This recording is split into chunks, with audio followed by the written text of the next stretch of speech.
Yes. What's happening, people? Welcome aboard the night flight. Let me know if you can hear me loud and clear in the live chat. Shout out to everybody locked in. Let's see what we got here. Well, first of all, big up the Sweet Maths for the super chat. He says, is Mayweather under a Matrix attack? Is he under a Matrix attack? Well, Mayweather tried to be part of the Matrix. So if he's under a Matrix attack, it's only something he's brought on himself. He tried to be part of the Matrix. I've got no sympathy, no love, and very little respect for Floyd Mayweather as a man. As a boxer, he was a great fighter, but as a man, very little respect for the guy. So he got what he got. Big up Fernie G, big up Gordon Dalglish, big up Ife. Shout out to North Wheezy, J Kreps, Truth Channel. Roz B, Striker, Fernie G, big up Fernie G in the house. Telstar, Hoopla, Trolls Are Bad, Hyperspaz, Induaku. Big up. Jimmy, The Box, Railway Unboxing fan, J Kreps, Jukes Boy, Paris Allen, Charlene, shout out to Charlene, Eamon. Who else we got in here? Ocean Blue, big up. KO Talk, Omar, J Manchester, big up.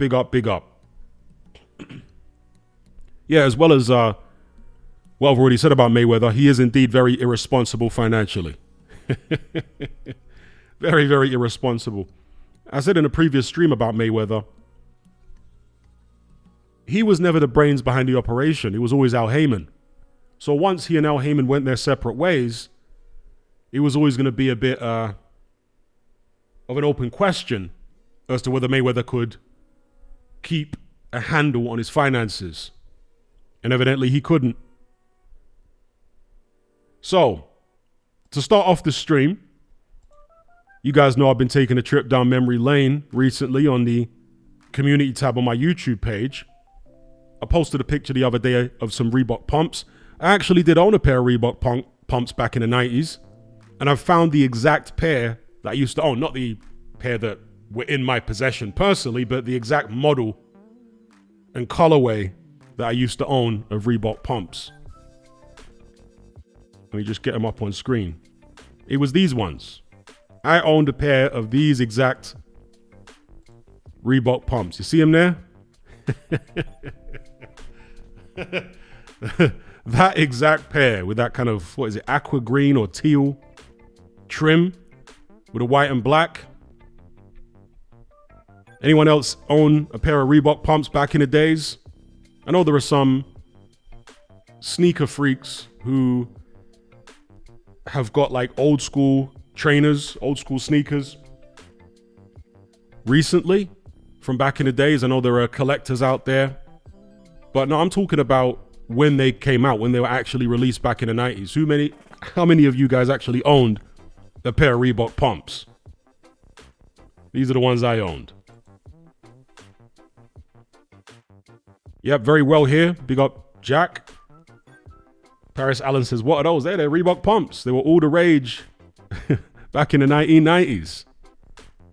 The most gimmicky sneakers maybe in history.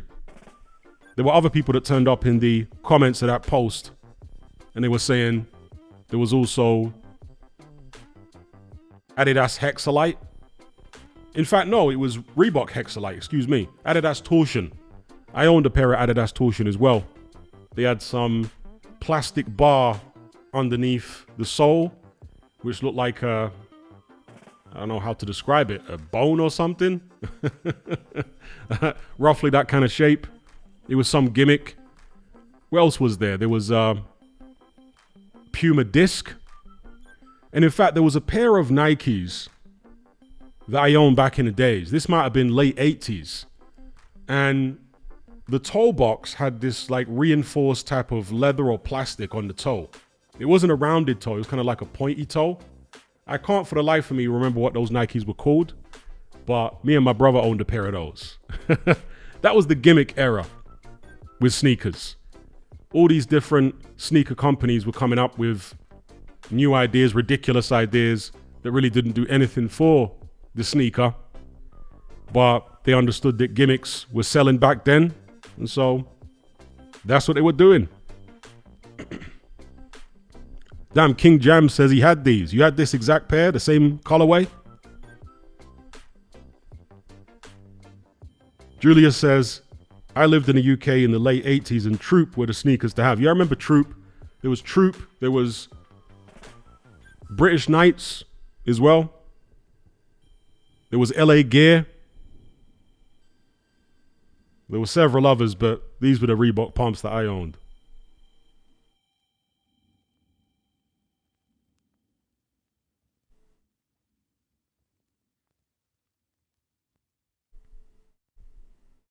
Shout out to Vibes Not Found. He said they really look like Jordan 4.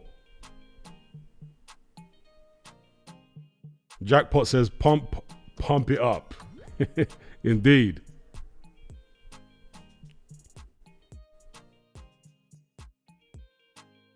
K-Swiss, yup. They came and went. So, you guys know the routine by now. On these night flight shows, we talk about whatever topics you want to get into. Doesn't have to be boxing related, but for lack of any suggested topics at the moment, we can start off with boxing. We can get into the aftermath of the Usyk-Verhoeven fight. You know, it's interesting to me. There's a phenomenon which I've observed over decades watching boxing. Whenever a fighter is on the right end of a bad decision, right, he's the one that benefits from it, the public turn on whoever the fighter is, completely disregard anything they've done in the past, and paint them out to be a villain. I've always found that strange, because the fighter is not the one who is responsible for stopping the fight or responsible for the judging. So why would you get mad at the fighter? It's like when Tim Bradley got that gift decision over Manny Pacquiao back in the days. Bradley was receiving death threats, all kind of hate mail, people constantly tearing into him in the comment section of all these different videos.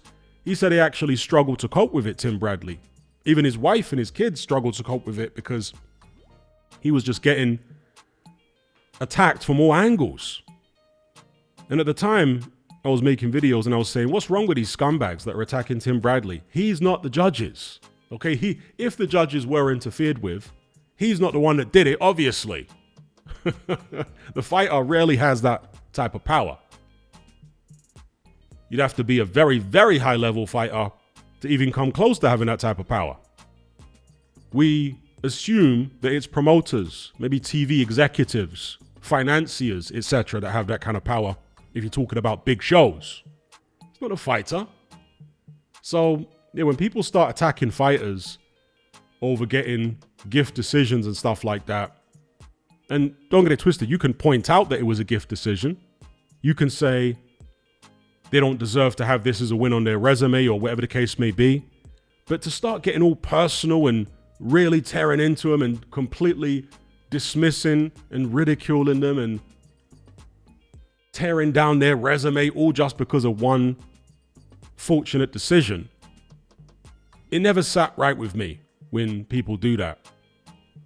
And if you want to really look into a gift decision, I mean, if you want to call what Usyk got against Verhoeven a gift by way of early stoppage, which occurred after the bell, well, a lot of the people that are attacking Usyk, not all of them, but a lot of them are Tyson Fury fans. And you only have to remind them of the gift decision that Tyson Fury got in the first John McDermott fight back in the days. He should have 3 L's on his resume, possibly 4, because there was also the Otto Wallin fight, which under different circumstances, when I say different circumstances, I'm talking about if Tyson Fury wasn't a big name at the time and wasn't being lined up to fight a rematch with Deontay Wilder, that fight may well have got stopped in Otto Wallin's favor on a TKO because he cut Tyson Fury with a legitimate punch. There was no head clash or elbow or anything of that nature. So the Fury fans who are going to Usyk, you better pipe down. All right? Pipe the hell down.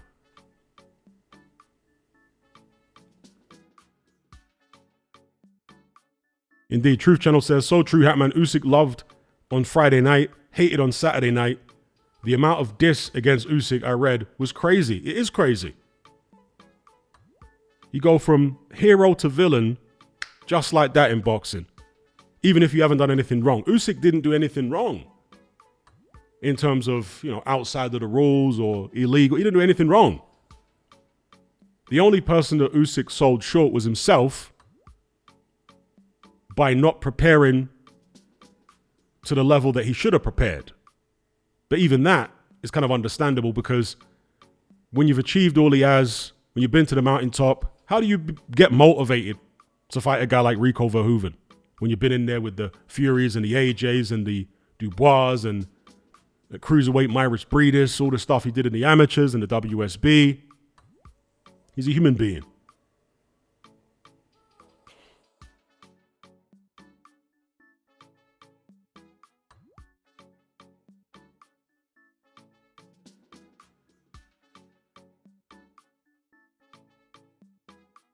Someone says, not much praise for Peter Fury.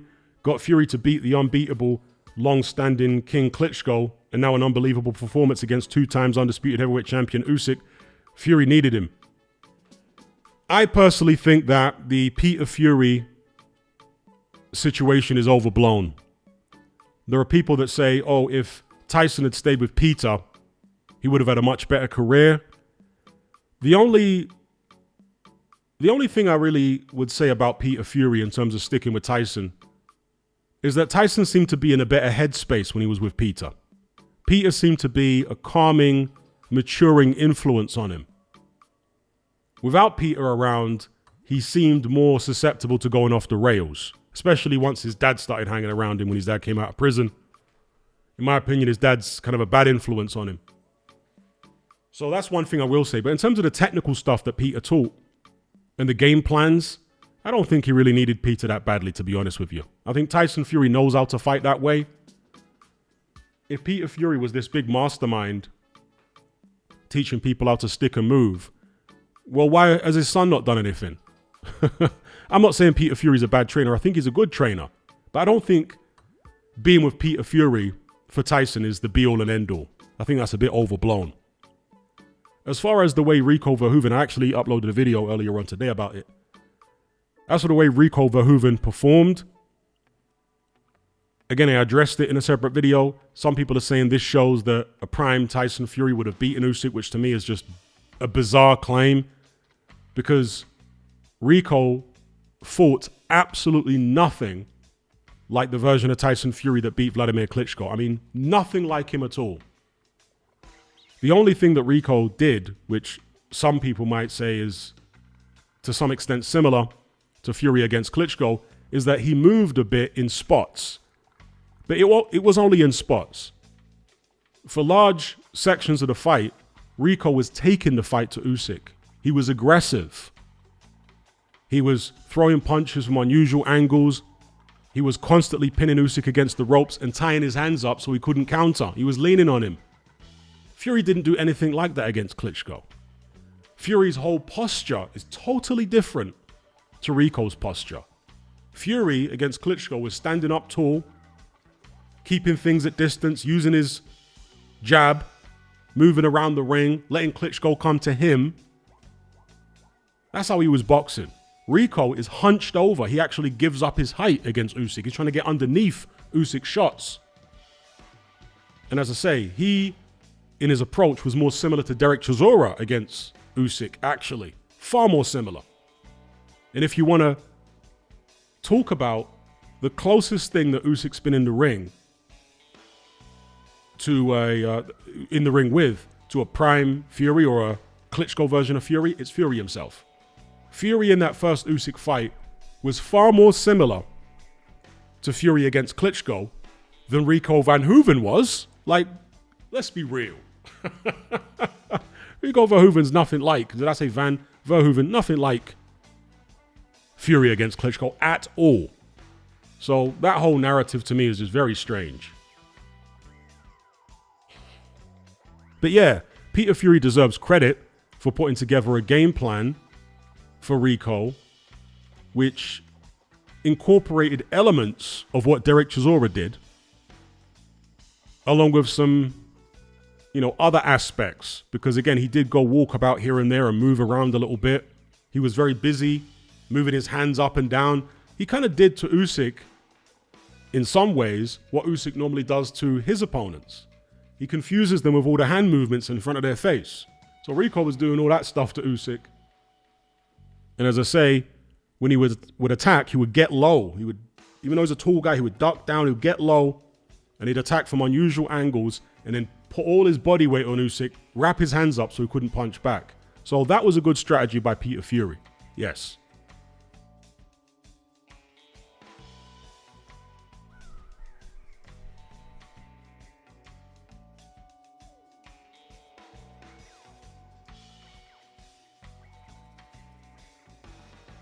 Oh yeah, we can talk about Torres.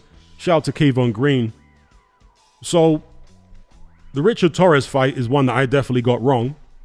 I picked Torres to win and beat Frank Sanchez on points.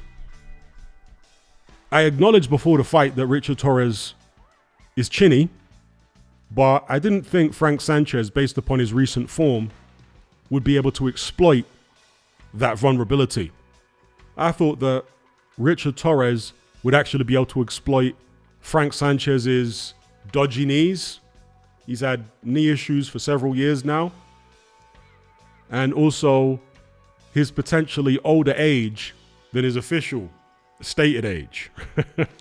So I thought that Richard Torres was going to go in there and he would be smart enough coming forward to avoid any big shots that Frank Sanchez might have up his sleeve and just outwork the guy over the course of, was it 10 rounds or 12 rounds the fight was scheduled for? I thought he'd be able to do that. But again, I acknowledged before the fight when people brought it up in live streams and in the comment section of videos I did, that yeah, Frank Sanchez has got the power to knock him out. In fact, I said if it was a prime Sanchez, I'd pick him over Richard Torres. But I did not think that we would ever see anything close to a prime Frank Sanchez ever again. And in fact, I'm not sure the version of Frank Sanchez we saw on Saturday was anything close to a prime Frank Sanchez, to be honest, because he didn't have to pick his feet up. Frank Sanchez's best asset, or at least one of his best assets, was always his movement. He had great feet, great legs. We saw that in the F.A. Ajagba fight several years ago.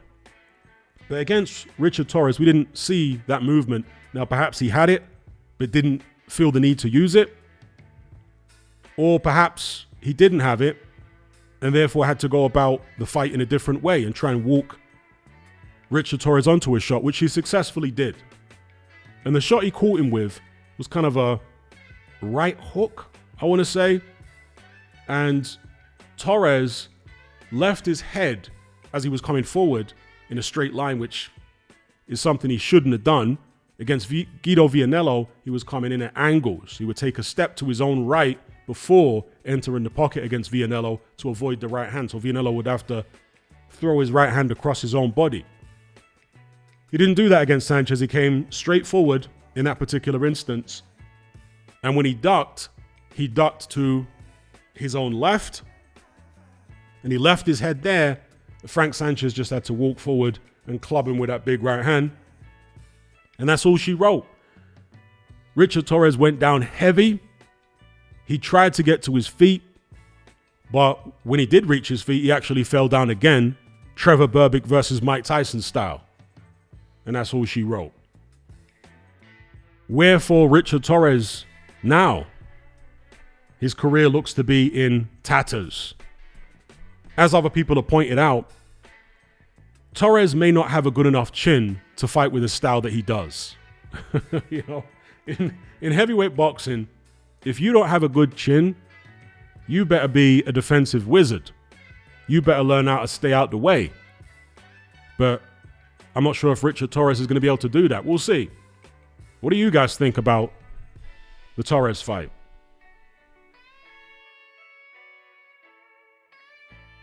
Triple R says, Rico posted a viral video of him boxing Jim Carrey. Was it Hatman who actually started that meme? Unless somebody started it by coincidence at the same time as me, then maybe I was the one who started it. Because I spoke about it during my live stream when Rico came out, said he looked like Jim Carrey boxing or something. And everyone else started mentioning it in the live chat. Somebody actually mentioned the movie it was from. Me, Myself, and Irene. So maybe I started it, I don't know. I certainly didn't get it from anyone, but it's possible for two people to come up with the same idea independently of each other. That happens all the time. The same idea or the same thought. Railway Unboxing fan says, I can't believe Richard Torres is only 26. He looks about 36. Does he? To me, he looks his age. Maybe it's because he's got the mustache. The old 80s hairstyle and mustache.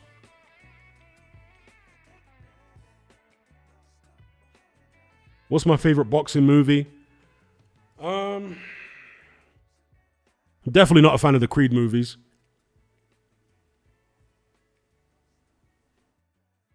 I don't know, Raging Bull. What other boxing movies did I like? I want to say Raging Bull. That might be my favorite.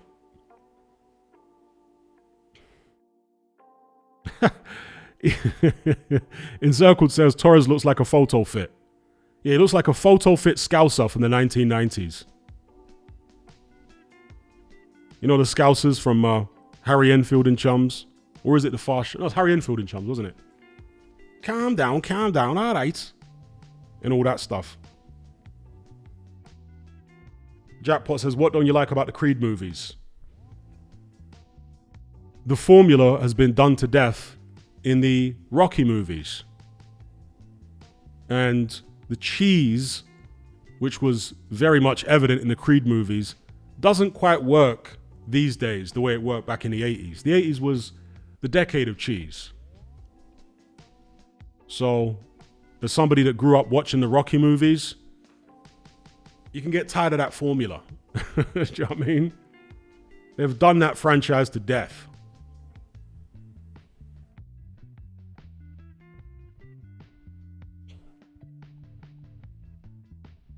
X12 says, Hatman is a trailblazer. He predicted Rico's Jim Carrey boxing style. Well, I certainly didn't predict it.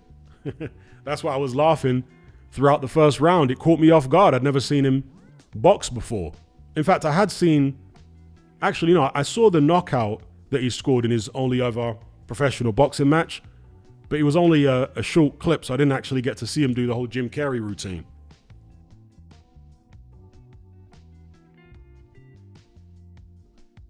Jackpot says, I agree Creed 3 was pretty bad, but yeah, still like the series overall. Different strokes for different folks, innit?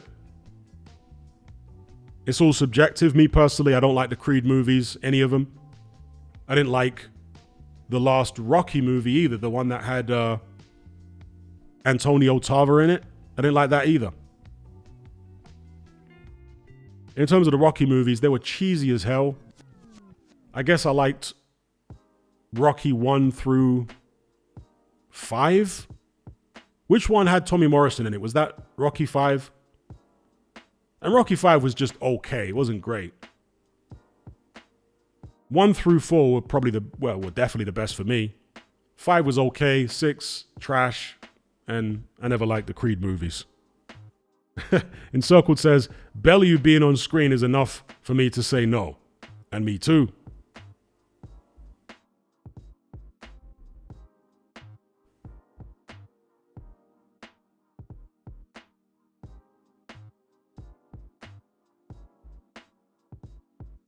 Okay, so Tommy Morrison was in Rocky 5. Okay.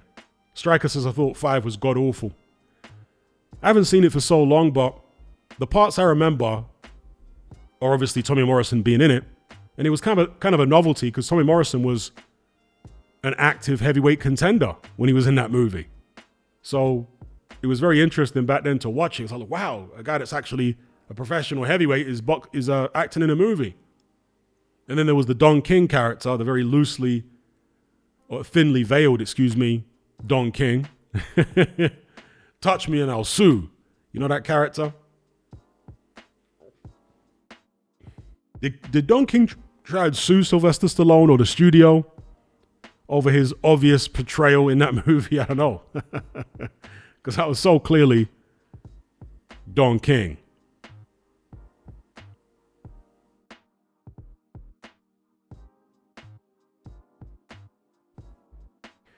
Jimmy says, do you agree that a lot of your content is proclaiming superior knowledge? Full videos dedicated to slagging viewers. A lot of I told you so. I am the knowledge content. Well, it may appear that way if you've just watched a couple of my videos. But what you have to understand is, on just about every single post-fight video I do, I will get people turning up slagging me off. Every single time. In fact, every day on every video, people are slagging me off. There are people that turn up in the comment section of my videos lying about me, claiming that I said things that I didn't say. There are people that make videos claiming I said things I didn't say. So yeah, at times after this situation, I can lay it on a bit thick in terms of saying I told you so, because if I don't remind people of what I said before the fight, you get all these idiots coming in saying, oh, you were totally wrong, you got no idea, slagging me off. So yeah, if you're not accustomed, if you're not that familiar with a lot of my content and you only see some of the videos like that, it might come across like I'm some know-it-all. But what I'm actually doing is I'm being defensive, because I get constantly slagged off and attacked for knowing nothing about boxing, apparently. Knowing absolutely nothing. So I get it, but honestly, if you were in my shoes as a content creator, you'd understand why I do videos like that from time to time. Because you just constantly get slagged off all the time by people who call you a casual, say you know nothing. So it becomes a back and forth, you know?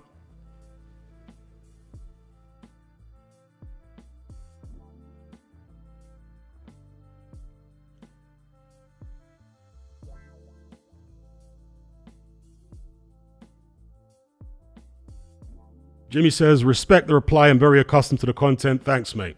No problem. But yeah, I am cognizant of it. Even when I was making those videos over the past couple of days, I was like, man, is this a bit too much in terms of I told you so? Because at the end of the day, I didn't predict that Usyk would have as much trouble as he did at all. I never imagined that Rico would come that close to winning. So I don't want to misrepresent what I said before the fight, but I did want to point, another aspect of it is it was so frustrating over the past couple of years that people couldn't see that Usyk was on the decline. I never saw that as me having superior knowledge, because to me it was obvious, right? It's just that the results that he was getting were masking the decline. But if you just focus on what he actually does in the ring, the amount he moves his head, the amount he moves his feet, the speed of his hands, if you just look for yourself at a before and after, look at the first AJ fight, watch the first round, watch the 6th round, watch the 12th round, and then do the same for the Rico fight. Obviously it didn't go 12, but even do the same for the Dubois fight. Just look at the first few rounds of the Dubois fight, compare it to the first few rounds of the first AJ fight, and you will see a massive decline in Usyk's movement. Look at the 12th round of the first AJ fight. Usyk was constantly moving his head. Left, right, that pendulum kind of motion, that metronome motion, even in the 12th round. And moving his feet after every punch that he'd throw. He'd move his feet, then move his head, then punch back. It was like perpetual motion of head movement, upper body movement, foot movement, and moving his hands. Then you compare him to when he fought Dubois the second time. He was so much more stationary. He was heavier for one, but everything was more stationary. He wasn't moving his head as much, wasn't moving his feet as much, wasn't moving his hands as much. He was there, I don't want to say to be hit, but certainly more available to be hit in the second Dubois fight than he was in the first AJ fight. And the same goes for the Fury fights.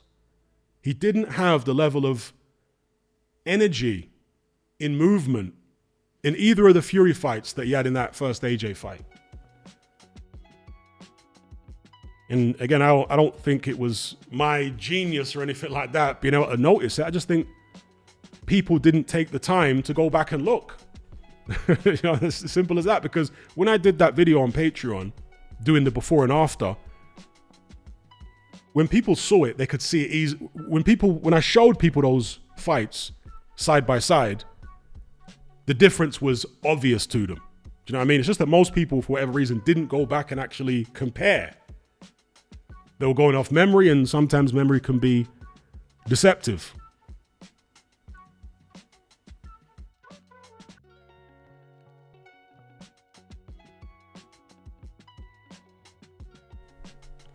Pro Cala says, do you think he physically can't move that much, or is it a tactical thing? 100% he physically can't move that much. Because against Anthony Joshua in the first fight, he was kind of going into the unknown. In a professional ring, he never fought a heavyweight that big and strong before. In terms of dimensions, okay, Chisora was big and strong, but he thought AJ would be on the next level again. And Usyk is an extremist in terms of the way he trains. So he went above and beyond training for that first AJ fight. After the fight, and I'm going to land my plane here, excuse the pun, when they asked him how the fight went, Usyk said, I thought it would be a lot tougher. So in Usyk's head, he imagined a life and death struggle against Anthony Joshua. That's what he envisioned. He thought it would be like a torrid fight. But it wasn't. And that speaks to the type of preparation he did for that fight. So going into the rematch with AJ, he necessarily would have been thinking, it's not going to be as tough as I thought. Because I went into the first fight thinking it's going to be absolute hell, and it weren't anywhere near as bad as I expected.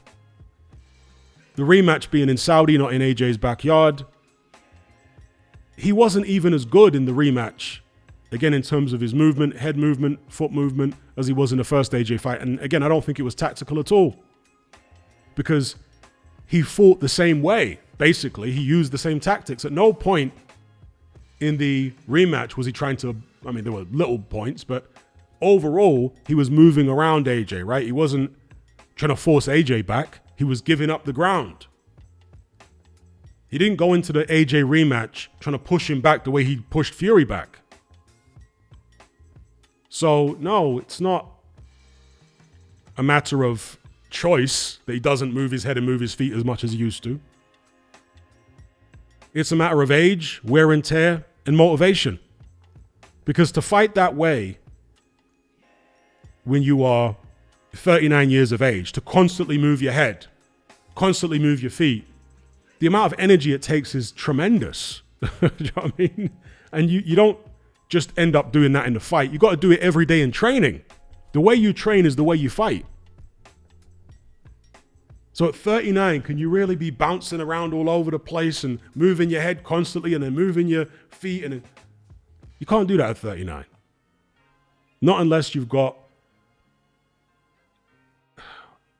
unbelievable motivation from somewhere. Because as you get older, your metabolism slows down, your testosterone declines, and that requires extra motivation then in order to maintain the same level of performance. Does that make sense?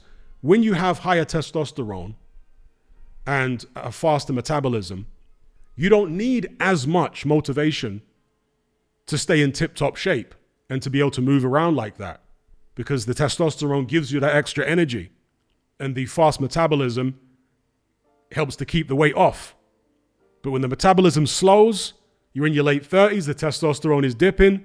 In order to be able to do the same stuff in training that you used to do, you have to find extra motivation, because it's far more difficult at that age to do that kind of training. So what we're seeing is the result of Father Time, basically. And Usyk doesn't have enough motivation to compensate for the decline, the physical decline that age is inflicting upon him.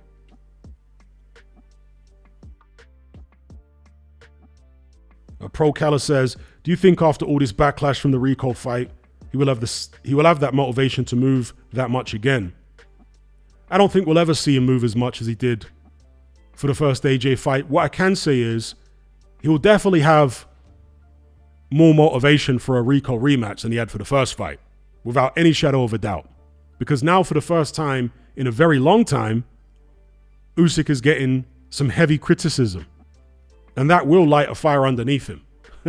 Usyk, even now, is going to be annoyed about the criticism. He's going to be annoyed about his performance. He's going to feel embarrassed to some extent.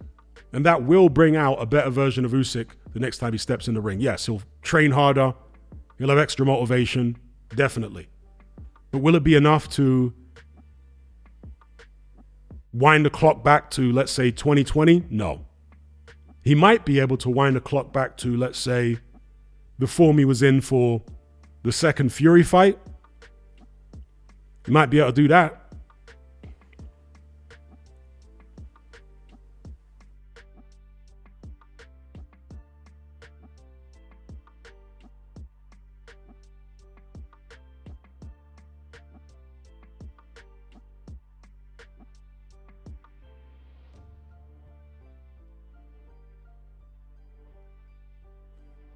Isaac says, what are the top 3 fights you'd like to see this year in any weight class?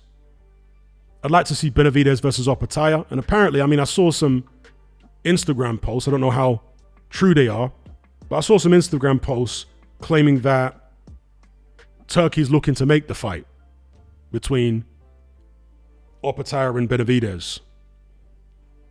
So that's one of them. Another fight I'd like to see is Moses Itama versus Filip Hrgović. We'll see whether that actually gets across the line. In fact, I'll throw Itama in another fight as well. Unlikely this year because there's apparently a rematch taking place, but I'd like to see Itama versus Daniel Dubois.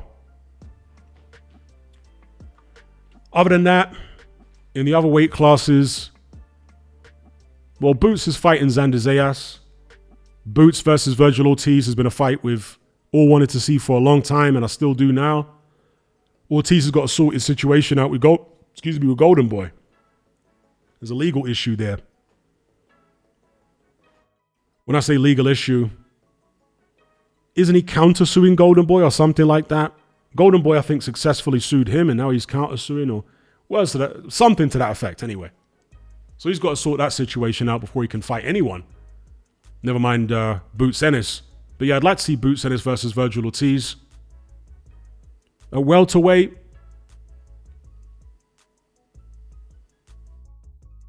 who would I like to see fight who at welterweight? The welterweight division isn't exactly hot right now. You got Ryan Garcia. You've got Devin Haney. Who else has got a belt at 147? I'm forgetting now. Lewis Crocker. Is there another one? Oh yeah, it's Rolly Romero. So welterweight ain't exactly red hot at a minute.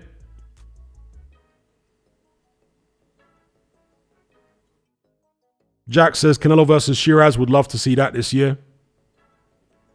Yeah, the gift of the card in Egypt, the person that got the biggest gift of all wasn't Usyk. It was actually Hamza Shiraz, when the WBC allowed him to fight that absolute cream puff, that pudding, for the vacant belt. Good God, man. In fact, was it the WBC? It was the WBC belt, right? Or am I mistaken? Was it one of the other sanctioned body belts? Whichever organization it was, they gave Shiraz an absolute gift, allowing him to fight that guy. Dear, oh dear, oh dear. Where the hell did they find him? What crowd did they pull him out of? Unbelievable. The guy was terrified. So terrified, he didn't throw a punch back. Well, barely threw a punch back. WPW says it was WBO. Excuse me then. Rather than WBC, WBO. Unbelievable.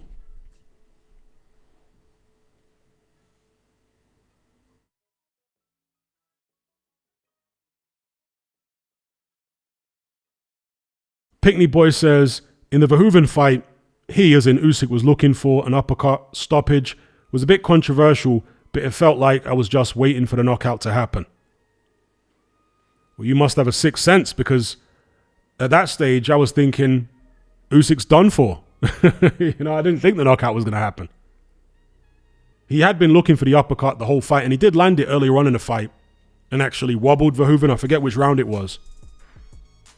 But Verhoeven's legs looked very fresh in the 11th round to me. So based upon that, I was thinking, he's going to see the final bell here. And Usyk's timing was totally off.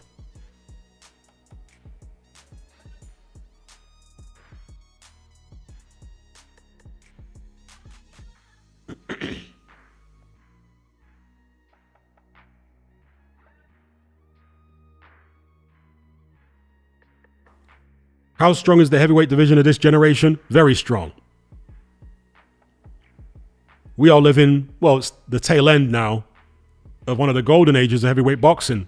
The other two golden ages previously would have been the 90s and the 70s. So it's a very strong era. But again, this is something I addressed in one of my recent videos, because there were people saying, well, if this kickboxer can come in and nearly beat Alexander Usyk, then it must be the sign of a terrible division.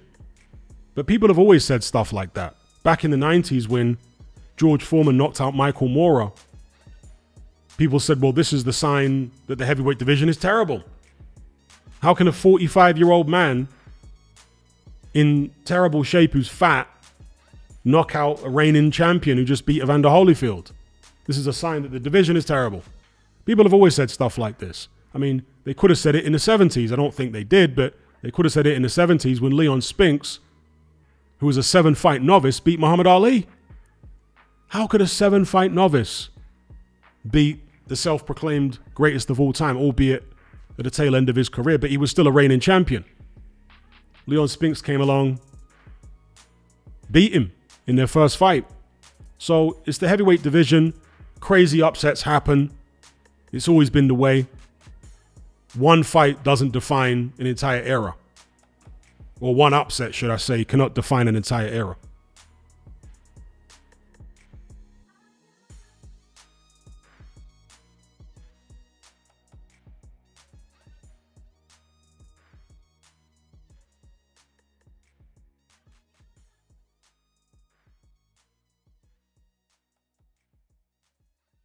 Did I see that Shannon Sharp shared the Jim Carrey video? No, I didn't.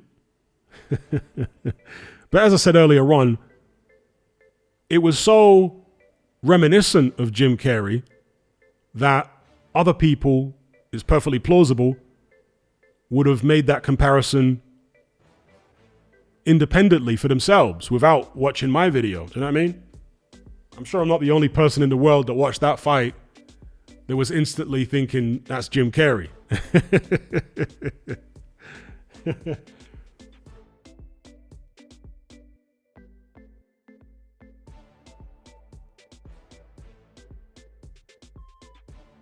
Could Canelo Shiraz sell out Wembley Stadium? It could get close, I think. And the reason I say that is because Asian boxing fans really come out to support their own. So, I mean, didn't Khan do a stadium fight at one point? Wasn't the Paul McCloskey fight in some kind of stadium? Did that happen in Ireland or was that in Bolton? I think it was in Bolton, wasn't it? I'm not sure if it sold the stadium out, but I know it sold a lot of tickets. And obviously Canelo is a massive name. So I reckon Shiraz Canelo could do very, very big numbers in terms of ticket sales. Would it sell out Wembley? Don't know whether it'd sell it out, but it may come close. Shout out to T Money, shout out to WPW. Isaac Bling says, I won't be surprised if Shiraz stops Canelo.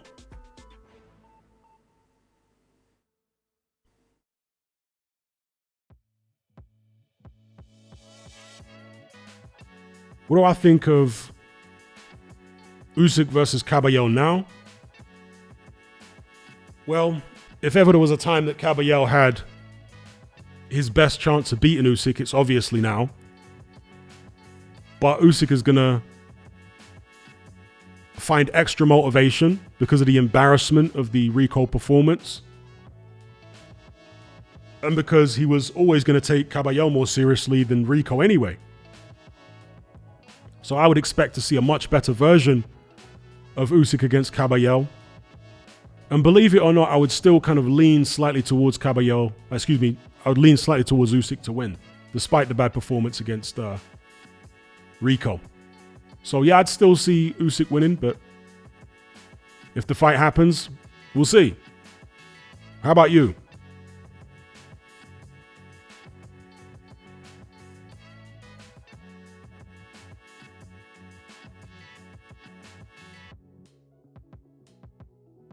Jackpot says, Hatman, how about Rico versus Francis in the Netherlands? I think they're going to keep Rico on ice and wait for the winner of Usyk versus Caballero if that fight takes place. I don't think they'd want to risk losing a Usyk-Rico rematch in the Netherlands by getting Rico beat by somebody else in the meantime. So I reckon they're going to put Rico on ice. If he does fight in the meantime, maybe he'll do a kickboxing match, or maybe he will fight a journeyman or something in a little run out. That's what I suspect.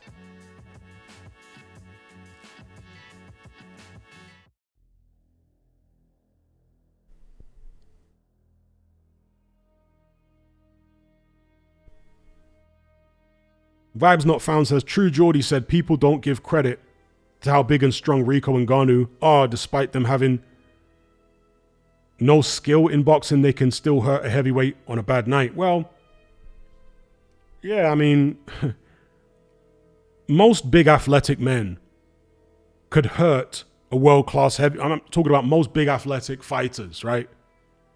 Whether they're kickboxers, MMA guys, whatever they are. Most big athletic fighters of whatever martial art could hurt a world-class heavyweight boxer if they caught him with the right shot.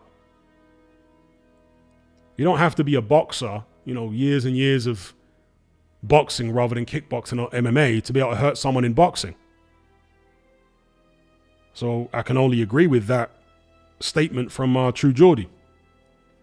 And indeed, Ngannou is phenomenally strong. Rico's also very strong, as evidenced, by the way he was able to wrap Usyk up. I mean, Usyk himself is very strong. Just look at the way he was able to deal with Tyson Fury in the clinches. Wasn't able to deal with Rico that way, was he? So evidently Rico is very, very strong. And he used that strength to the best of his ability. He was quite effective with it. Mac B says Rico versus Johnny Fisher next. I would pick Rico over Johnny Fisher.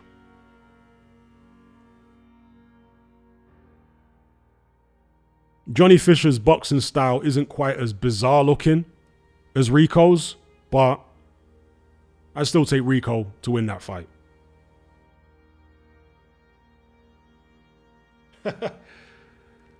WPW says Fisher will go down like he's West Ham.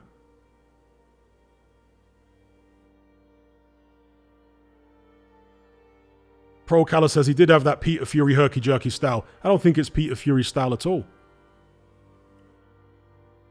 I think that's just Rico's biomechanics. I don't think Peter Fury's style is herky-jerky. If you look at the other guys he's trained, I mean, Matty Harris is not herky-jerky. I never thought that Tyson Fury was really herky-jerky, to be honest. He was just kind of a slightly awkward but slick, tall boxer. And his style, Tyson Fury that is, in fact, the only fighter that Peter Fury has trained that has a style that is even remotely similar to Rico would be Savannah Marshall. Her style was slightly similar to Rico, but all the others that Peter Fury has trained, their style is nothing like Rico at all. Rico fights hunched over for one. When have you seen a Peter Fury fighter hunched over with a high guard, giving away his height to duck underneath punches rather than moving his head and moving his feet to get away? So Rico's whole style is nothing like a typical Peter Fury fighter. Huey Fury even, you don't fight anything like that. So I don't think Peter Fury had anything to do with Rico's style. I think that's just how Rico fights. And from what I've heard from kickboxing fans who've watched him in kickboxing, they say, yeah, he's always boxed that way. He's always fought that way, should I say. What I'll give Peter Fury credit for is the game plan. Because clearly the game plan was to confuse Usyk with a little bit of movement on the outside and then jump in the pocket episodically with full-on attacks. And they were clearly planning to rush Usyk in those moments, press him up against the ropes, get some shots in, and then tie his arms up so he can't punch back. Rico did that repeatedly throughout the fight. Kept tying Usyk up on the inside so he couldn't counter. I'm going to give Peter Fury credit for that game plan. But as far as Rico's style, Rico, that's just his biomechanics. He's got a weird, weird style, hunches over and all that kind of stuff. It's just weird. I don't think that's a Peter Fury thing at all. Matthew Jones says, I see Tyson Fury is back in training in Thailand. I wonder if the doctor is back in camp.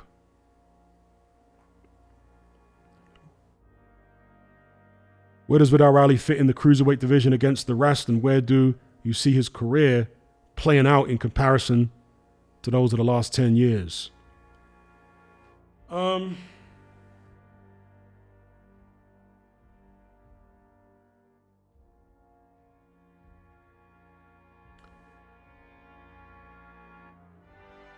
I think that Vidal Riley is still better than the majority of the public realize.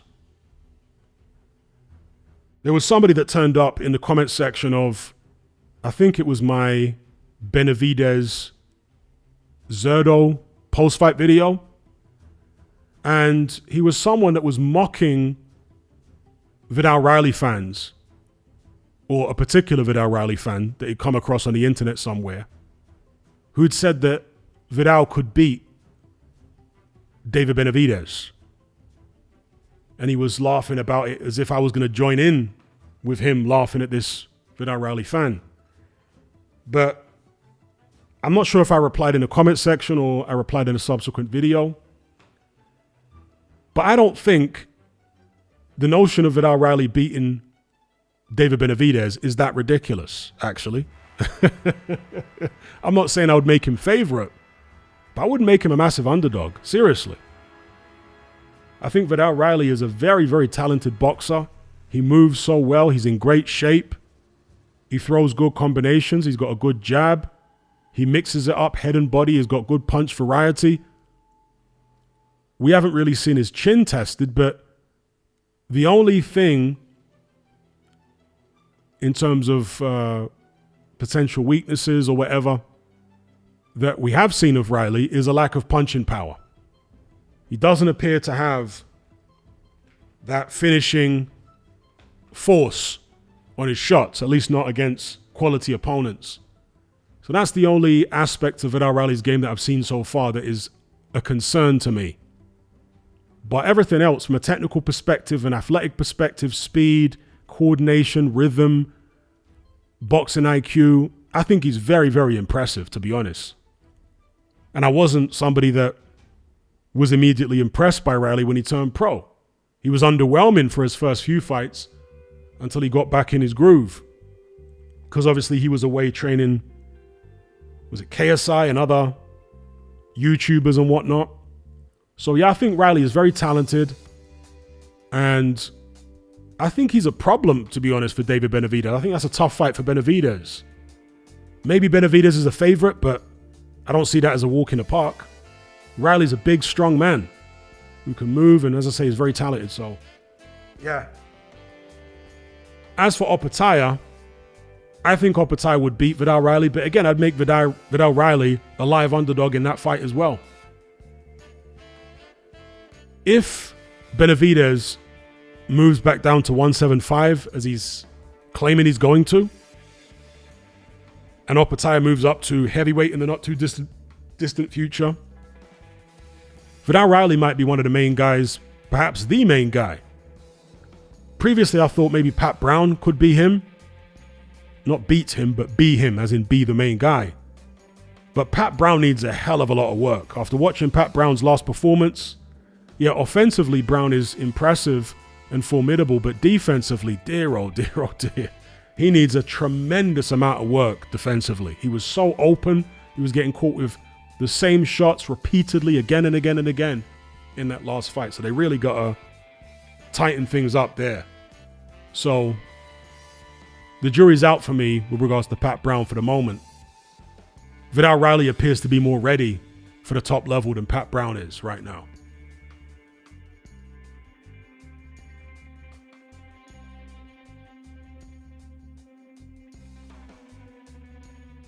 Isaac Bling says, Benavidez will have a huge problem with movers. So, I don't think Benavidez has a huge problem with movers based on what I've seen in the past. I mean, for example, Caleb Plant is a mover, and Benavidez dealt with him no problem. Demetrius Andrade, another mover. Benavidez dealt with him. I actually think Benavidez quite likes movers, because when guys are giving up the ring, the real estate as Teddy Atlas calls it, it allows Benavidez to build this momentum. He's like a snowball rolling down a hill. He gets bigger and bigger and faster. That's what happens when he has to chase down an opponent. But of course, not all movers are made equally.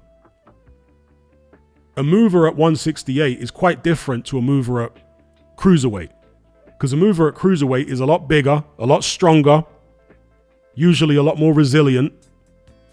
And if they've got speed to go with the size, then it's a much more difficult proposition for David Benavidez to deal with. Vidal Riley really and truly is much bigger than David Benavidez. Okay, Benavidez is big and he says he walks around at 215 or whatever. Trust me, Vidal Riley, when he walks around at 215, 220, 225, he's not carrying any fat. David Benavidez is kind of a podgy body type. So when Benavidez is fighting a mover similar to himself in size, I think he actually prefers that to somebody that's going to come at him and get underneath his shots and take it to him. And I said this in a previous video. I'm not saying there's only one way to skin this particular cat, by the way. I'm not saying there's only one way to beat David Benavidez. But I suspect that if you are a skilled and tough pressure fighter and good counterpuncher,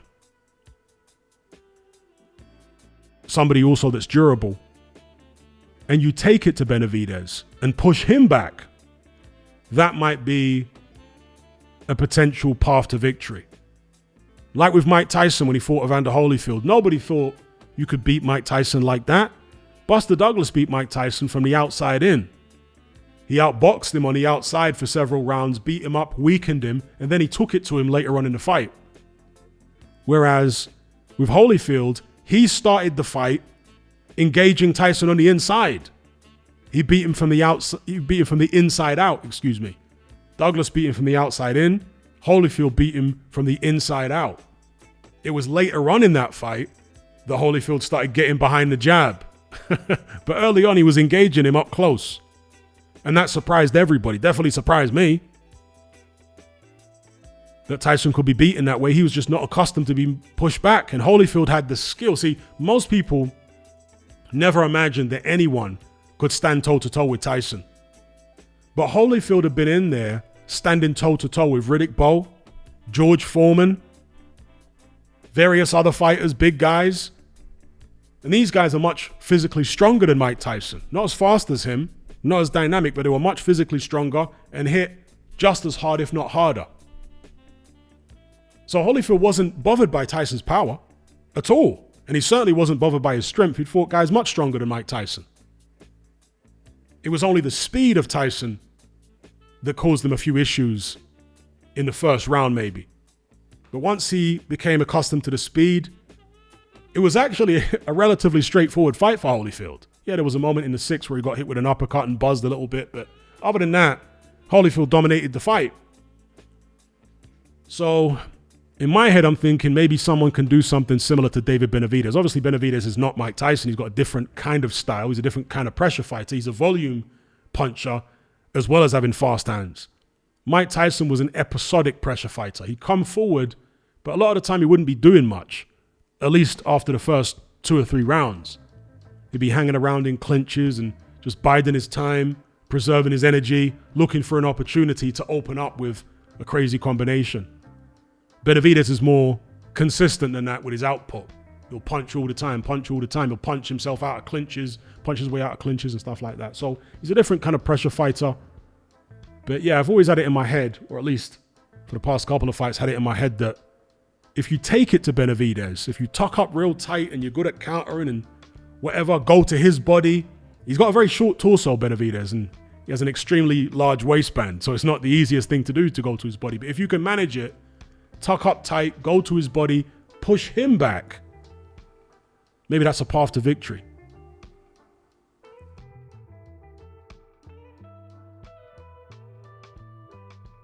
Shout out to Dano.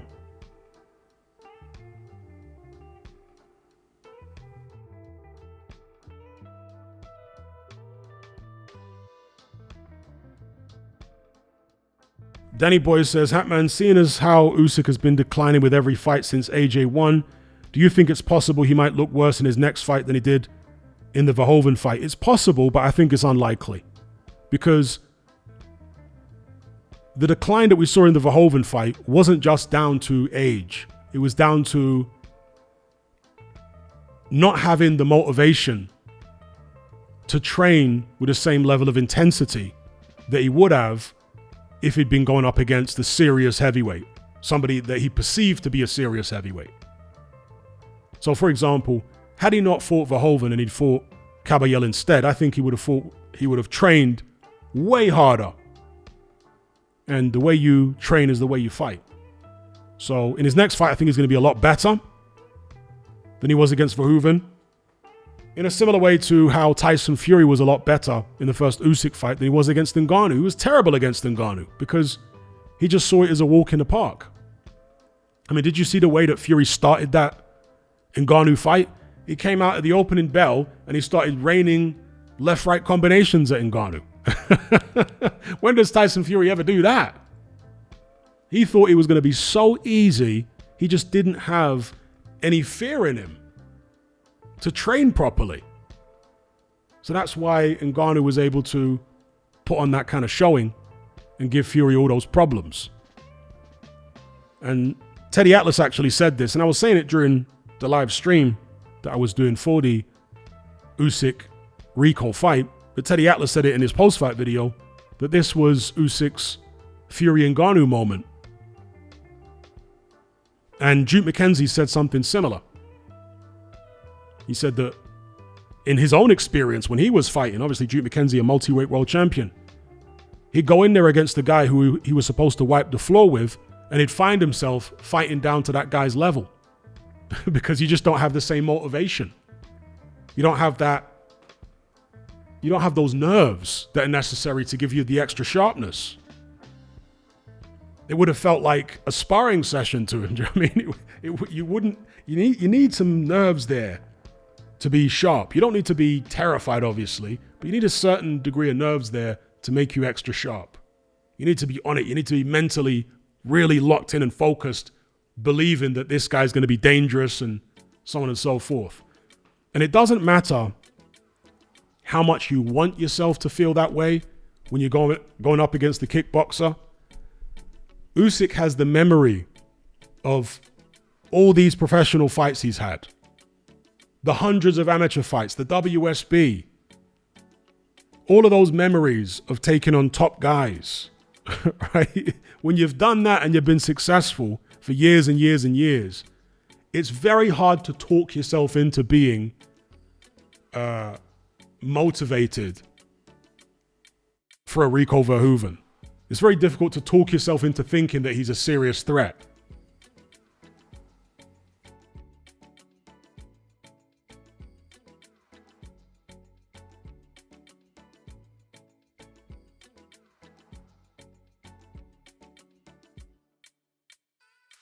Pro Kala says, I don't know if you touched on this before, but Usyk didn't have his usual coach in the corner.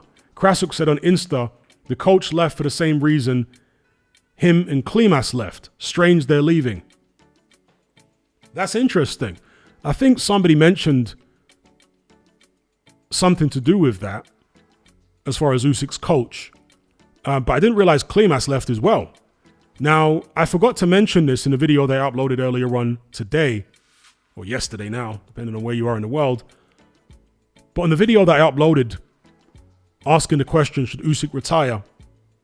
I spoke about the fact that Krasuk is urging him to retire. I forgot, I did put this in the comments, but I forgot to say it in the video. I forgot to ask the question in the video because Krasuk said the first time he told Usyk to retire was after the second Fury fight. Wasn't it then, after the second Fury fight, that he and Usyk parted ways? Maybe that's why he got rid of Krasuk, because Krasuk was telling him to retire. Maybe Klimas was telling him to retire as well. Maybe that's why he's firing these guys. Maybe the coach was telling him to retire and that's why he fired him. I can only speculate, but it wouldn't surprise me.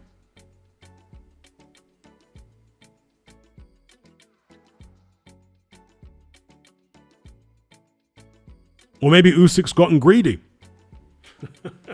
maybe he's done a Golovkin heel turn and he doesn't want to pay these guys what they think they're worth.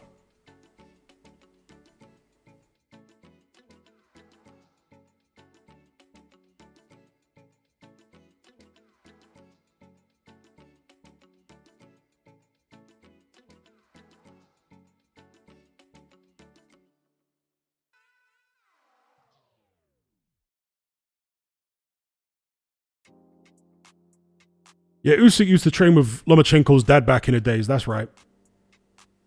But recently he's been training with, I think it's his old amateur coach for his last few fights. He trained with Lomachenko's dad, I think, for the first AJ fight. Can he get back with him? He needs to get back with the guy that he was just with, or Lomachenko's dad, if he's going to be fighting Caballero next. That's for sure.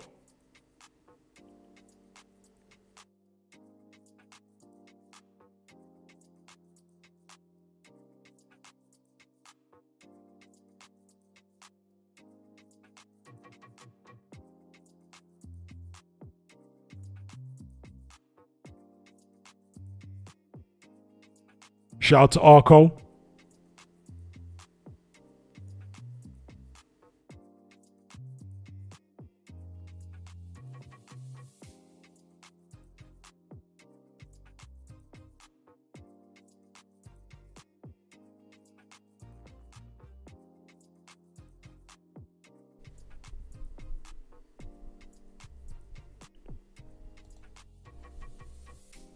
Speaking of music, since we've got a guy called the Vinyl Collector, big up the Vinyl Collector in the chat. Earlier on today, I watched a series on Netflix, a documentary series about the history of Black British music. It was quite interesting, actually. It didn't go all the way back to, you know, the early Windrush generation's music, because Black people in Britain were developing their own styles of music even then. It started really in the 80s with jungle. And then it progressed from jungle to... They touched a little bit on early UK hip-hop, but not that much. It went pretty much from jungle. It focused on the really big genres. So jungle, then UK garage, then grime, then UK funky, then road rap, then drill, and a couple of other genres that they touched on along the way. But the most interesting episode for me was episode 1, where they were talking about jungle, that whole scene in the late 80s going into the early 90s. It was quite interesting.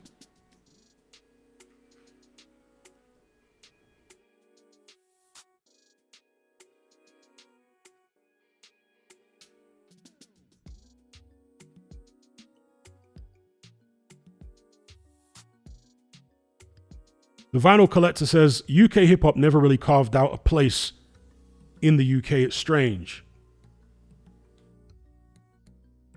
Well, there are different subgenres of hip hop. If you're talking about like boom bap, then no, it didn't.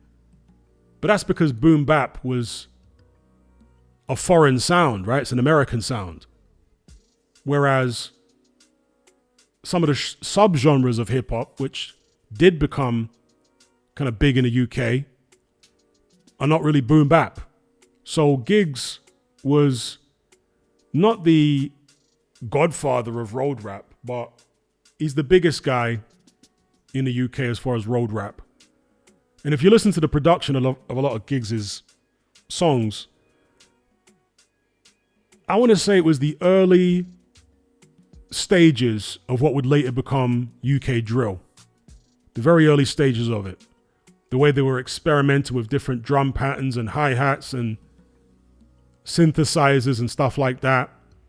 Yeah, Giggs was an influence, I think, on what would later become UK drill.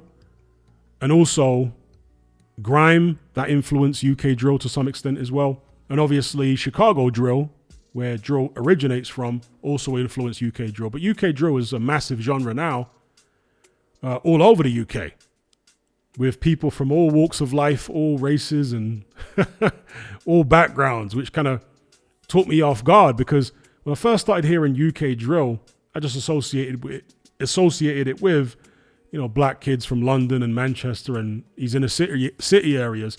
But then I would see videos on YouTube of nightclubs all up and down the UK. And I'd see like white girls who knew all the lyrics, white girls in Scunthorpe or wherever, in Newcastle, who know all the lyrics to these London drill rappers' songs. I was blown away. I was like, is that how it is now? Okay. So yeah, UK drill is a subgenre of hip hop. And that is pretty big. But as far as like traditional American style boom bap hip hop, yeah, that never took off in the UK in terms of British artists to any great extent, because British artists hadn't made it their own. I think that's why.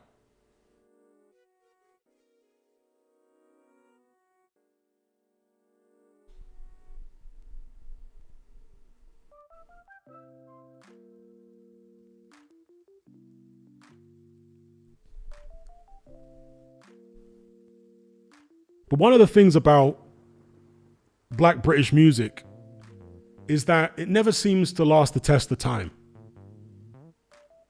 It never seems to last the test of time. Another actually genre of Black British music, which I don't think they really touched on in that series, is dubstep. Dubstep started off as like a Black British thing. It came out of dub, obviously. It was like a combination basically of two-step garage and dub, which is something which came from reggae, right? So yeah, they never really touched on dubstep, but well, you could say that dubstep has lasted the test of time, kind of. But the other genres of Black UK music haven't really lasted like that. Especially the ones that were more uplifting. You wonder why they didn't last. So for example, UK funky. Because you could argue that jungle eventually, and obviously there's still, drum and bass, which is like the evolution of jungle in a different direction. But jungle, as it originally was, started attracting a lot of gangsters and wannabe gangsters and what have you. And that really messed up the jungle rave scene in the inner city. All the violence that started coming into it. The same thing happened with UK garage. Eventually, it started off as good vibes and then it turned very dark. But with UK funky, and so you can understand to some extent why those genres kind of died out. But with UK funky, it never got dark. It was always good vibes, and so I don't quite understand why it died out the way that it did. Now, in the documentary, they kind of suggested that the reason UK funky died out is because there were too many kind of Johnny come lately gimmick artists that were just jumping on any track and doing, you know, head, shoulders, knees and toes, doing these little gimmick tracks.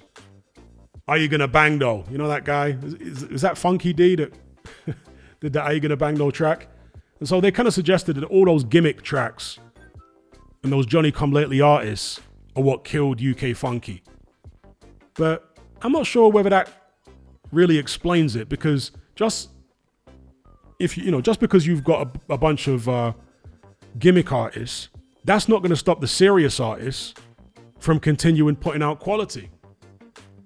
And somebody did say that actually in the documentary, that the reason it fell off isn't because of the gimmick artists, it's because the good artist basically lost interest in making that style of music.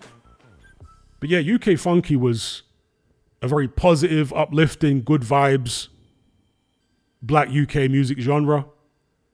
So it's kind of unfortunate that it lost its way. KD versus the World says dubstep is black British. Yup, dubstep is black British in origin.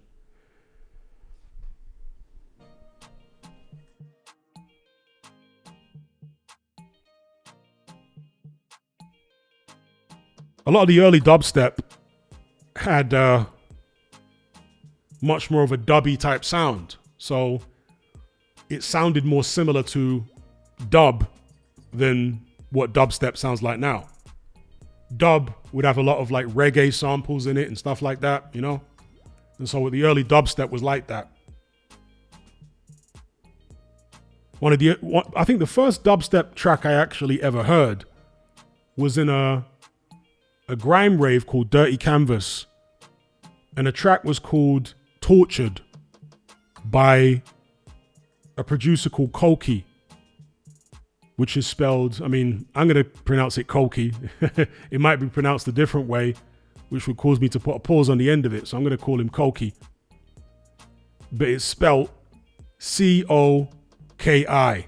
That's how the guy's name is spelled, C-O-K-I. And the track's called Tortured. That's one of the early dubstep tracks.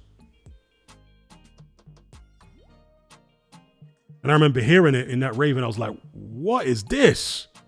This sounds sick. I mean, when I heard that track, Tortured by Koki, like, this sounds sick. The Vinyl Collector says, yeah, that was a banger in all honesty. See, Vinyl Collector knows. Yep, Benga as well. He was another early dubstep pioneer.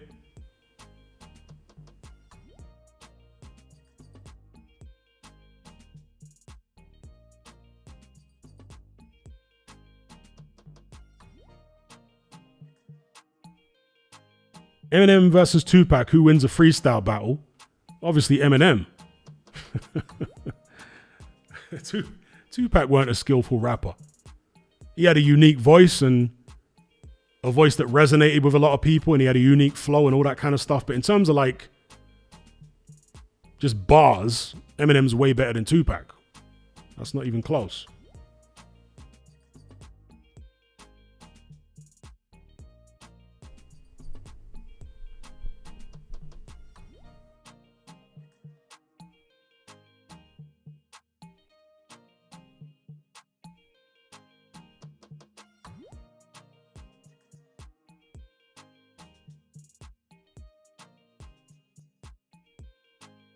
Jackpot says, Hatman, did you watch the Enhanced Games? It's like the Olympics, but full of but full doping allowed. It was really fun in my view. No, I haven't seen that. I'd be interested to watch it actually. Is it on YouTube? Are they running crazy times like breaking world records and all that kind of stuff?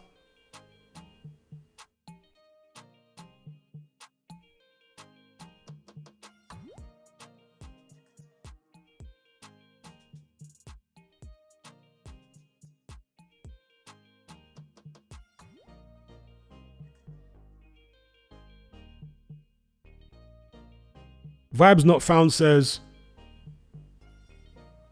would you say your generation didn't support black British music as much as Gen Z of today because you guys didn't really prioritize in terms of sales?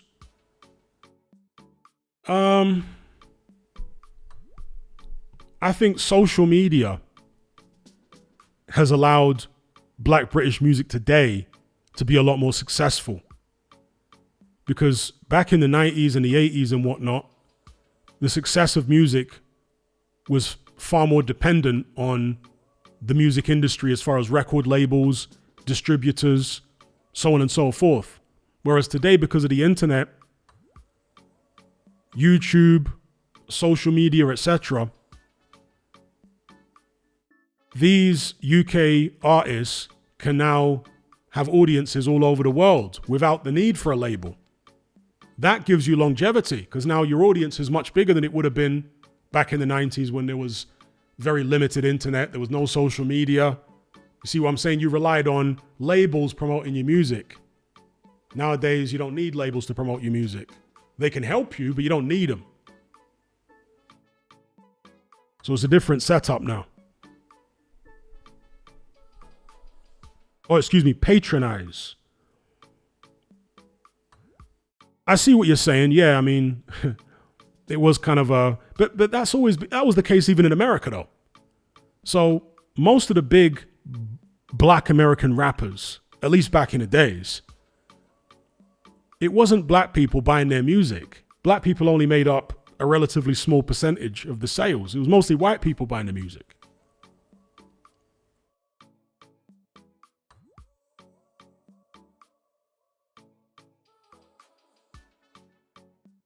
I can assure you that there are far more white people that have bought 50 Cent songs and albums than Black people. I can assure you.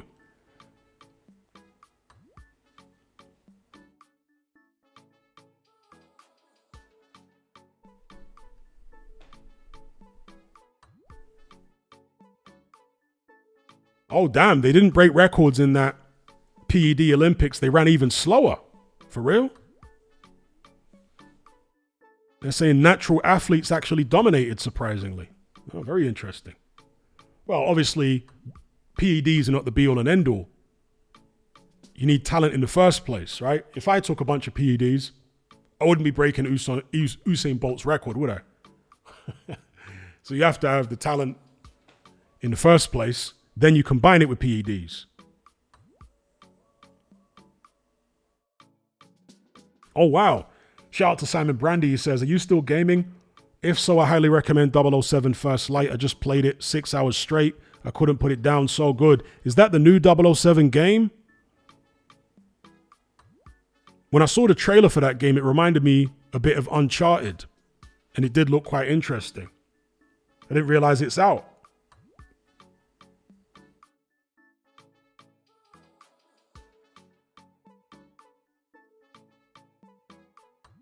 Fernie G says, Hatman, over the years, you've shown objectivity when it comes to your videos. Do you think you could have shown the same objectivity to your own career? Boxers sometimes have unreal levels of delusion. Well, this is one of the reasons when people ask me if I think I could have beaten XYZ, you know, sometimes they'll mention certain heavyweight names, let's say UK heavyweights, and they ask me in my prime if I could have beaten them. I never answer. Because I'm cognizant of the fact that I've got an ego. My ego might tell me that, yeah, you could beat this guy and beat that guy, but it's going to sound ridiculous claiming I could beat people when I never had a professional fight. So, yeah, I'm aware when it comes to my own ego regarding my own ability that we're not always the best to judge. One thing I can say objectively about my ability is that I was very fast and I had tremendous punching power. Those things are objectively true. People have told me that for years. And even now, if people see me training, they're like, damn, you're fast and powerful. But being fast and powerful doesn't necessarily equate to tremendous success. You know, there's a lot more to boxing than just being able to be fast and powerful. You gotta have the boxing brain. You gotta have the stamina. You gotta have the judgment of distance. You gotta have the heart. You gotta have the chin. There's so many other factors that play into it. But at a bare minimum, what I can say is I was very fast, especially in terms of hand speed. And I was a very good puncher with both hands.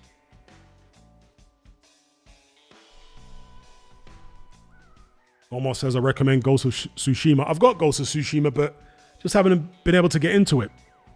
Maybe it's a bit too technical for me. I don't know, I'm a bit of a casual when it comes to gaming. Especially at this age. I ain't got time for anything too technical and difficult.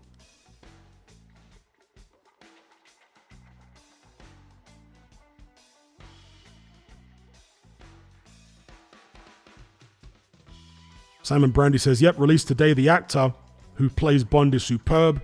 Yes, it's Uncharted / Hitman, but also unique. It has hot women too. No woke Bond. Okay. If it came out today, I might hold off a little bit because the price of these PS5 games is crazy. Damn near £100 a game now.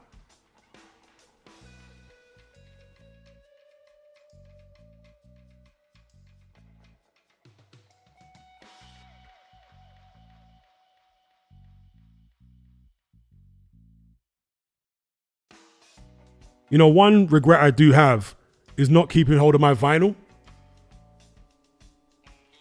So I sold some of my vinyl and then I lost some of it because of a spiteful female. I won't go into that story. It was a spiteful female who was supposed to look after my vinyl, but you know, well, some of it, stuff happens.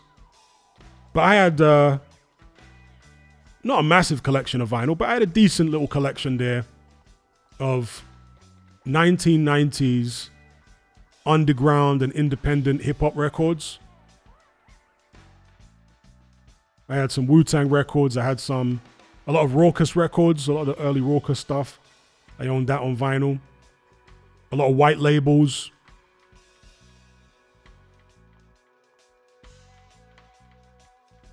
You know, when Raucous records were around, some of the artwork on the records they were put out was phenomenal.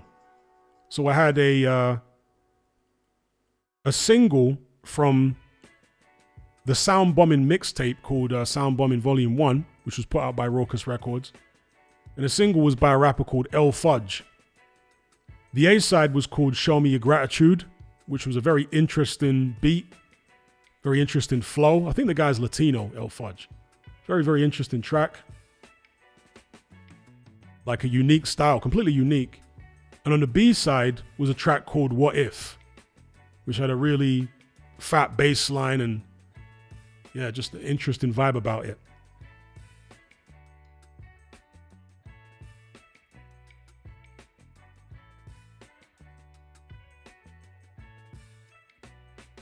Shout out to Box and Weave. So yeah, El Fudge, that was one of my favorite singles, Raucous singles. What other Raucous singles did I have? I had Company Flow, Blind single. On the B side, or maybe, yeah, on the B side it had 8 Steps to Perfection remix and The Tragedy of War in 3 parts.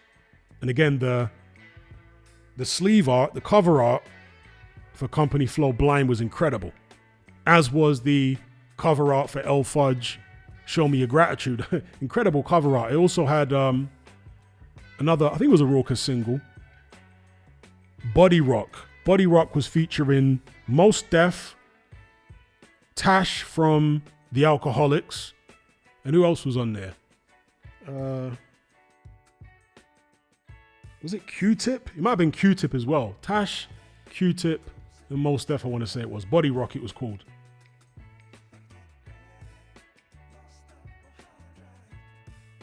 That had pretty good artwork on it as well. I had some Pete Rock vinyl.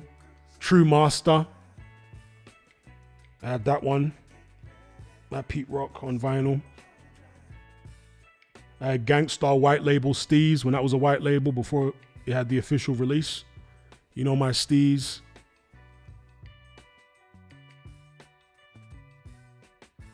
I think I had some J. Rue the Damager records as well on vinyl. I've mentioned Wu-Tang. I had Wu-Tang, Gravediggers. What Gravediggers vinyl did I have? I think it was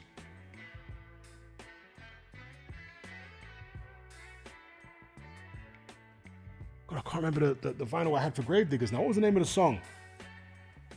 Forget the name of the song now. I think I had 2 Gravediggers records. I also had some Dr. Octagon vinyl, Blue Flowers. I owned that. You had the original Blue Flowers on there, the instrumental, and it had the Dan the Automator remix of Blue Flowers.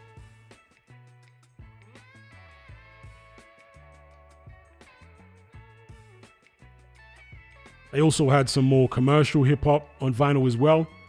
There was a track by Cameron called Let Me Know. I always like the beat. I like the track in general, but particularly the beat.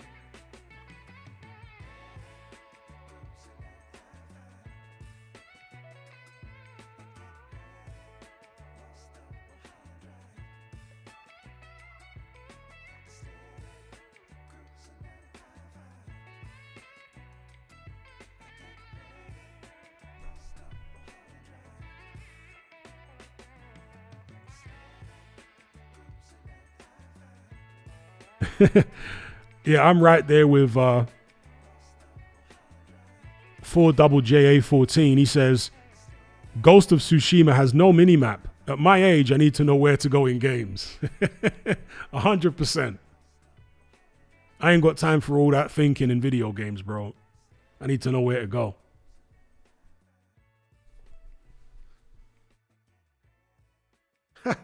WPW says, my mom always used to say, never get rid of anything if it still works.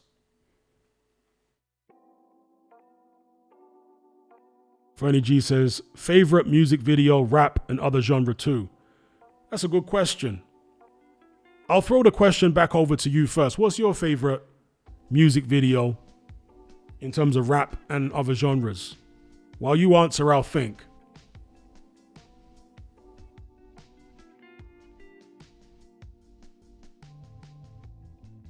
One of my favorite music videos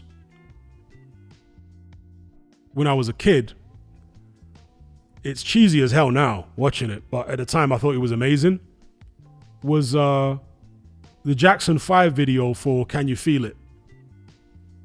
I always loved that video. I remember watching it at my auntie's house when I was like, I don't know, a little kid. Back in the 80s, I don't know how old I would have been. 5, 6. It would come on the TV, the old CRT analog televisions. And yeah, Michael Jackson, or the Jackson 5, Can You Feel It video. The visuals were like groundbreaking for the time. Again, today it's cheesy as hell by today's standards, but at the time it was groundbreaking.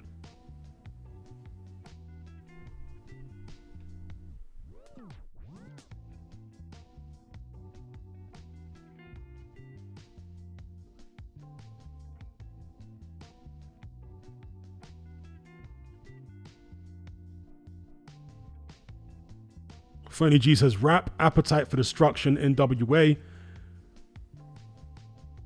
Thriller, other genre. But yeah, oh, that's a great one. When it comes to rap, Put Your Hands Where My Eyes Can See by Busta Rhymes. That was crazy, bro. Yeah, when that video came out, it was a game changer. I'd never seen anything like that before in a rap video. Obviously heavily inspired by Coming to America, but he took it to a whole new level. Was that directed by Hype Williams or was it somebody else? Because that was a crazy video. Even now, that video stands the test of time. That's a great video. He had elephants in there, and yeah, that was an amazing video. Busta Rhymes usually did do good videos. He was one of the trailblazers in rap music when it comes to video production. He was very creative. You know, you have different ideas and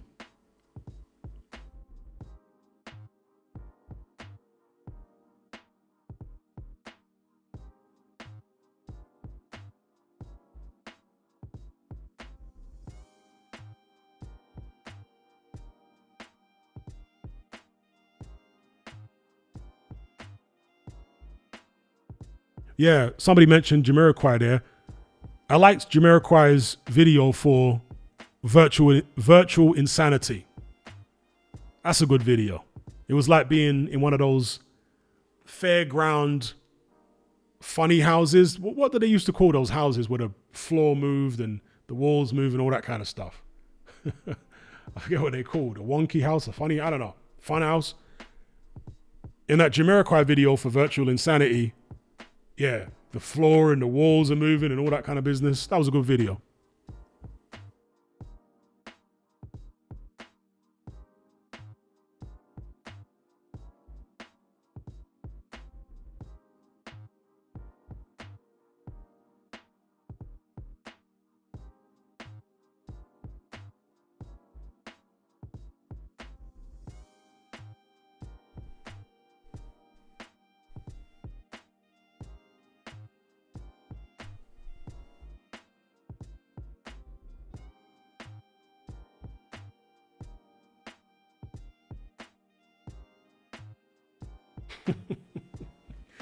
Yeah, they say Busta's a zest monster. Be that as it may, he still made some memorable music.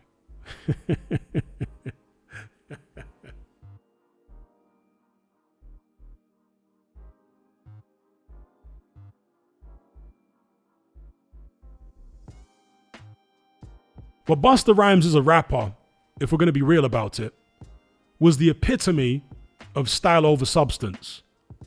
Because Busta had an incredible style, a great voice, amazing flow, but the content of his rhymes was pretty wishy-washy. Didn't have amazing rhymes, but he made it sound good. He made relatively basic rhymes sound amazing because of, again, the voice, the flow, the whole style and flair that he would deliver his lyrics with.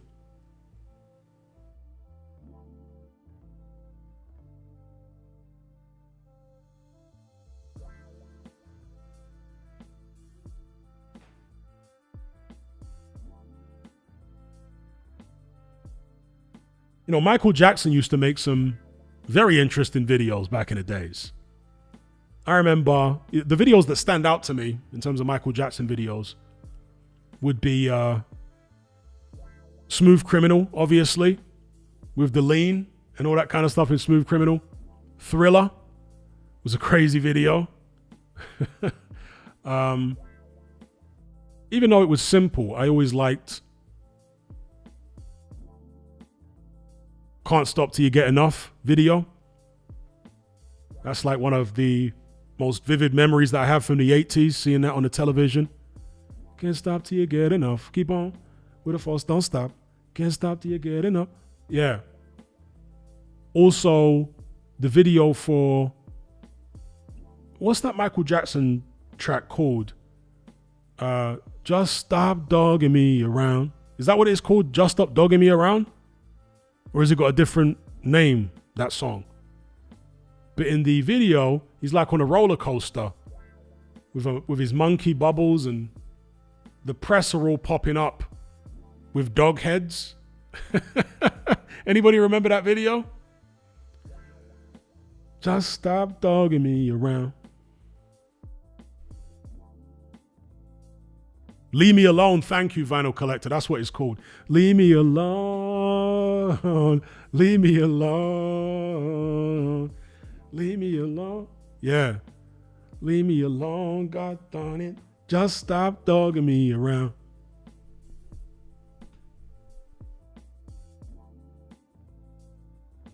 That was a banger, low key. Not a lot of people talk about that song these days, but that was a low key banger.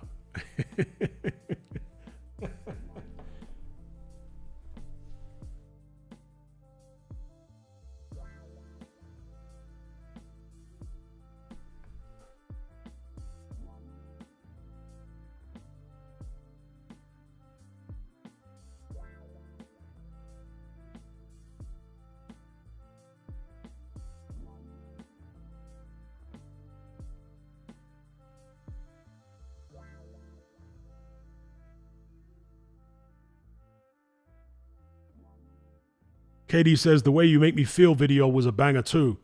I'm not sure I remember that. don't think I remember that video.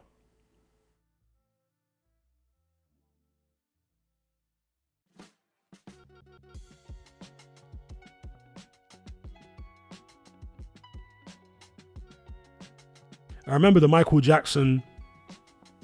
Could you even call it a movie? I don't think it was like a feature-length movie, but was it called Moonwalker? That Michael Jackson movie? I remember that. Where Michael Jackson turned into a car in the movie. See, there was a television series back in the 1980s called Manimal. And Manimal was this guy who was able to shapeshift into different animals. You know, he'd use his powers for the good.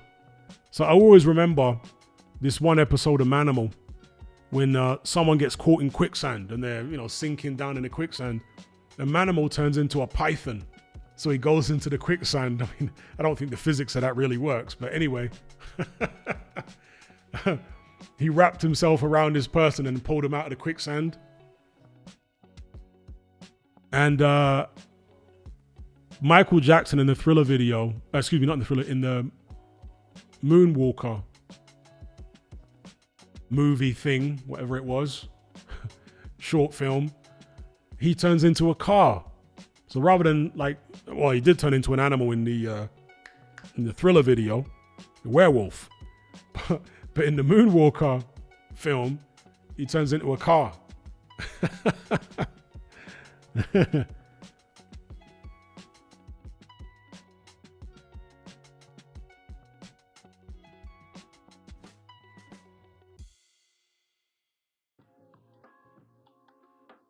Andrew says Missy Elliott music videos were always good. Yeah, I think that was that Hype Williams too. I think the person that was directing Missy Elliott videos was doing Busta Rhymes videos as well. Hype Williams videos were very glossy, shiny, bright colors, and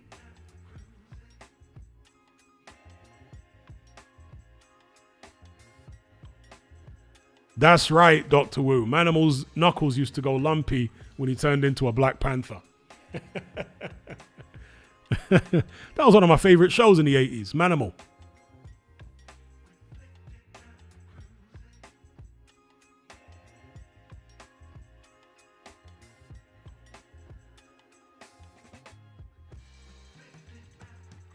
Fernie G says he also released Captain Nemo as a mini film at Disneyland.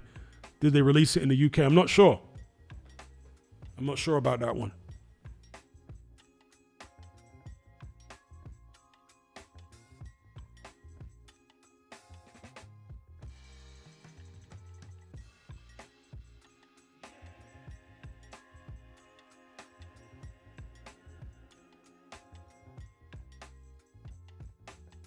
My childhood in the 80s, or the soundtrack to my childhood in the 80s, consisted of reggae, Michael Jackson, Motown, and random, what would you call it? Power rock? I don't know, because it'd always be in movies. Did they call it power? I don't know what subgenre of rock. But in Rocky, in Teen Wolf, in Back to the Future, and all those 80s feel-good films that always have some big, powerful rock track. Like The Power of Love. It's the power of love. You know that track there? So, yeah, that was the soundtrack to my childhood.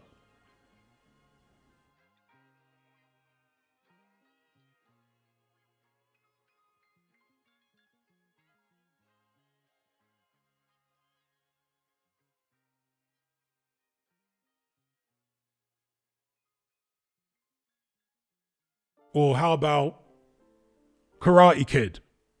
You know, they got that tune in there. You're the best around. You're the best around. Nothing in this world can keep you down. You're the best.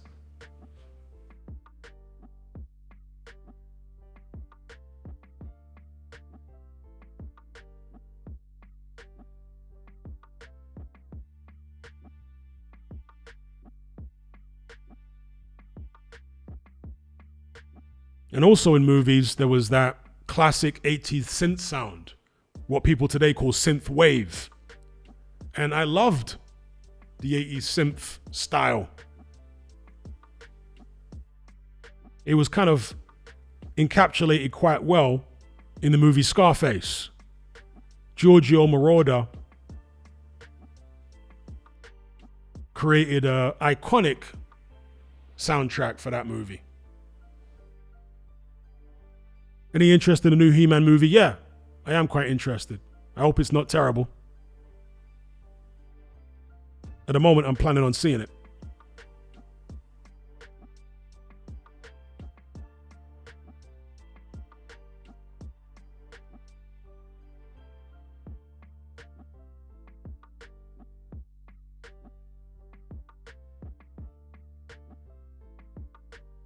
Speaking of people selling their souls, Mayweather sold his soul and it backfired horribly.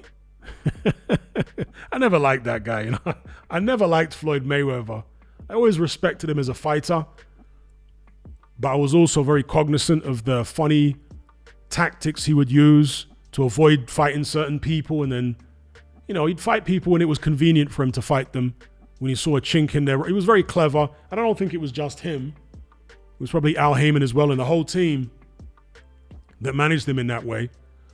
But as a person, well, even as a boxer, I had issues with the way Mayweather was carrying on TBE and deriding some of the greats of the past like Muhammad Ali and Sugar Ray Robinson. Oh, they had losses. They can't be as good as me. Well, they fought better fighters than you fought, you joker. They were willing to take risks that you're not willing to take. Roy Jones took risks that Mayweather weren't willing to take. But I was always objective about his boxing career. But as a man, I never liked the guy at all. I never liked him. I always thought he was an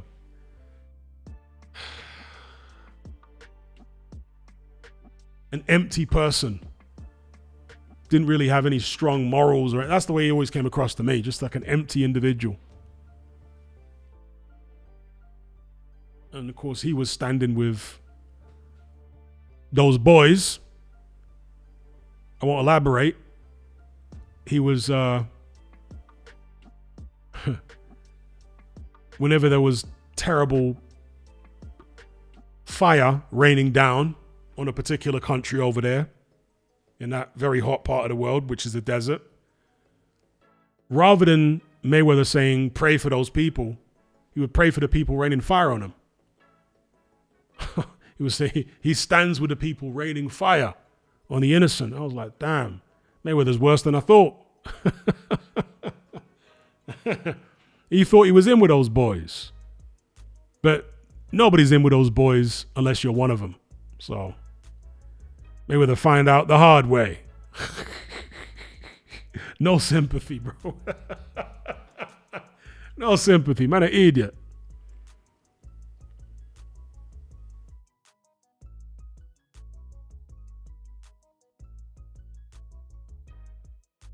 Yeah, I remember that when Floyd came to Hatton Garden. I remember that.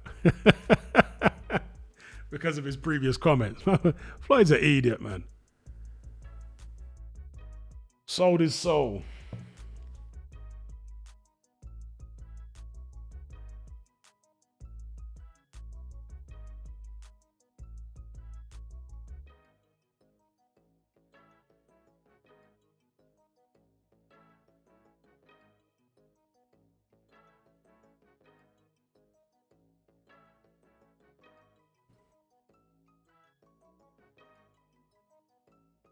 So Floyd Mayweather, to answer Arco's question, is apparently alleging that a former business associate, or is he a former lawyer or something, accountant, he has something to do with Mayweather.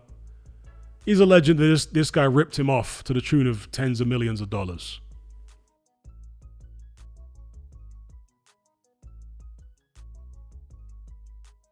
Well, if you lay down with dogs, you're bound to catch fleas. Big up D-Man for the super chat. He says, I always wonder how those ancient religions spread to Ethiopia. Almost doesn't make sense. Apparently Oldest Bible there too. Well, Ethiopia in the ancient world had a very powerful empire. And that empire, or part of that empire, was southern Arabia. So what is today Yemen and the southern part of Saudi Arabia, I think even into Oman as well, that used to be part of an ancient Ethiopian empire. We're talking about 2,000 plus years ago. So, Ethiopia was a major world power back then. So in that context, you can kind of see how it was one of the earliest places to adopt Christianity. Because Christianity, it's just right there across the Red Sea.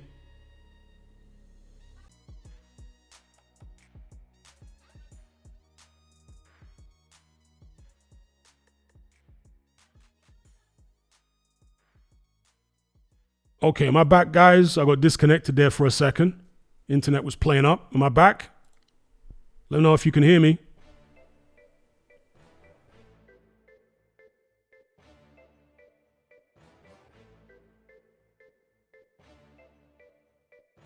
Let me know if you can hear me, guys.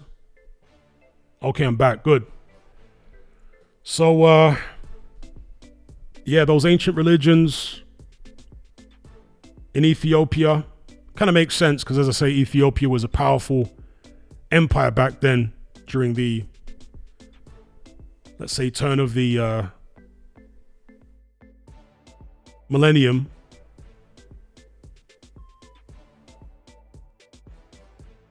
The first millennium, as they call it, Common Era.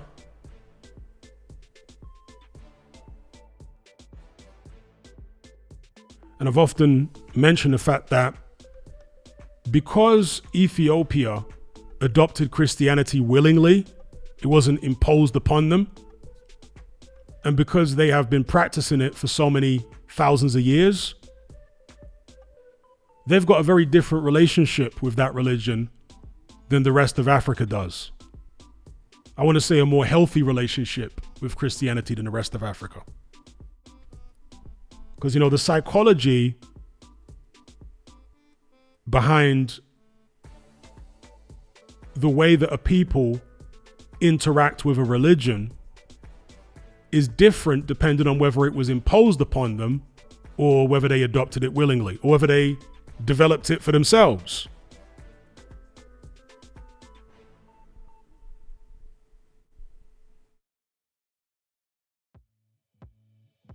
Shout out to Demon. He says, I was looking at the church in the mountain in Ethiopia.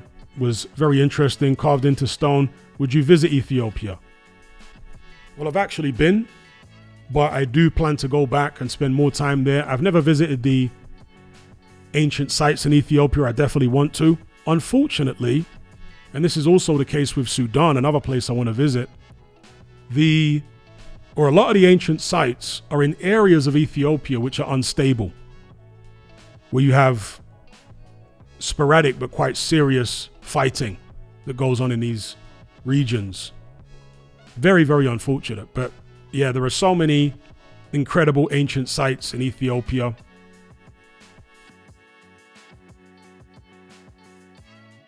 The rock-hewn churches in Lalibela.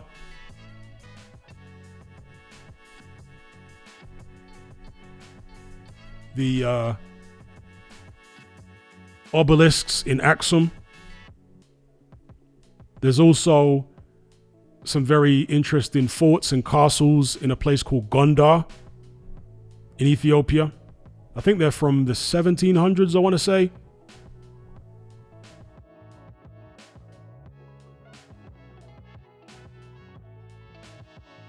Yeah, that's right, Lewis. The Kingdom of Aksum, which is in Ethiopia, adopted the religion as one of the first Christian states in the world. Yeah. They adopted it around the same time that Rome adopted it as the state religion, give or take a century or so. They adopted it around the same time. And so what that tells me is that the pre-existing Ethiopian religions or spiritual traditions were somewhat compatible with Christianity. in order for them to adopt it of their own accord and stick with it for thousands of years. Because Ethiopia today is still a predominantly Christian country. The Ethiopian Orthodox Church.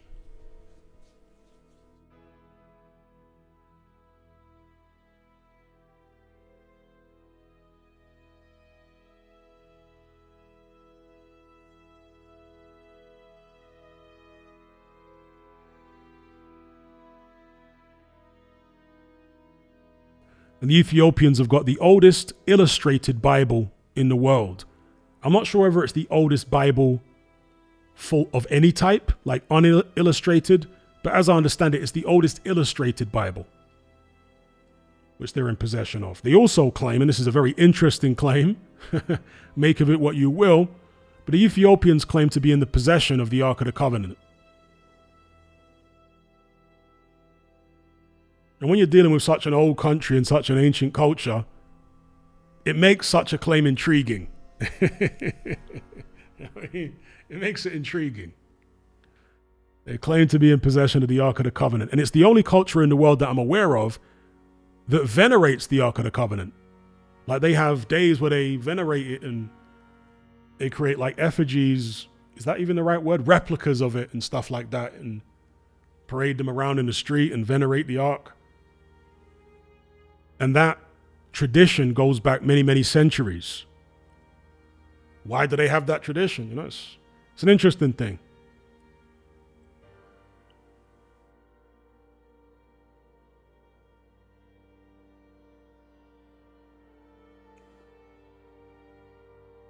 Jackpot says, Hatman, but big up D-Man for the super chat. Jackpot says, Hatman, do you still believe life is mostly predetermined like you said in one of your Patreon streams? So, my current suspicion is, I don't like to call these things beliefs because belief implies dogma. So, it's a suspicion. It's my current position. That's the best way I can describe it. Is that life is kind of like a video game that has multiple possible endings. But the number of endings that the video game has are finite. So you might have a video game where you can pick from, let's say, 5 different characters. And each one of those characters has got 5 possible endings, which are different to the endings of the other characters.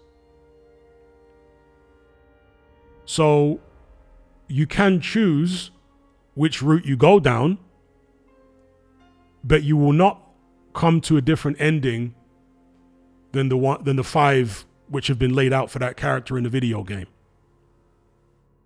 Or you can't go down a life path which is different to the 5 life paths that are predetermined. You can obviously die prematurely, fall off a cliff or get killed by an enemy. But in terms of the path that your life goes down, there are only 5 different ones, 5 different possibilities in that video game scenario.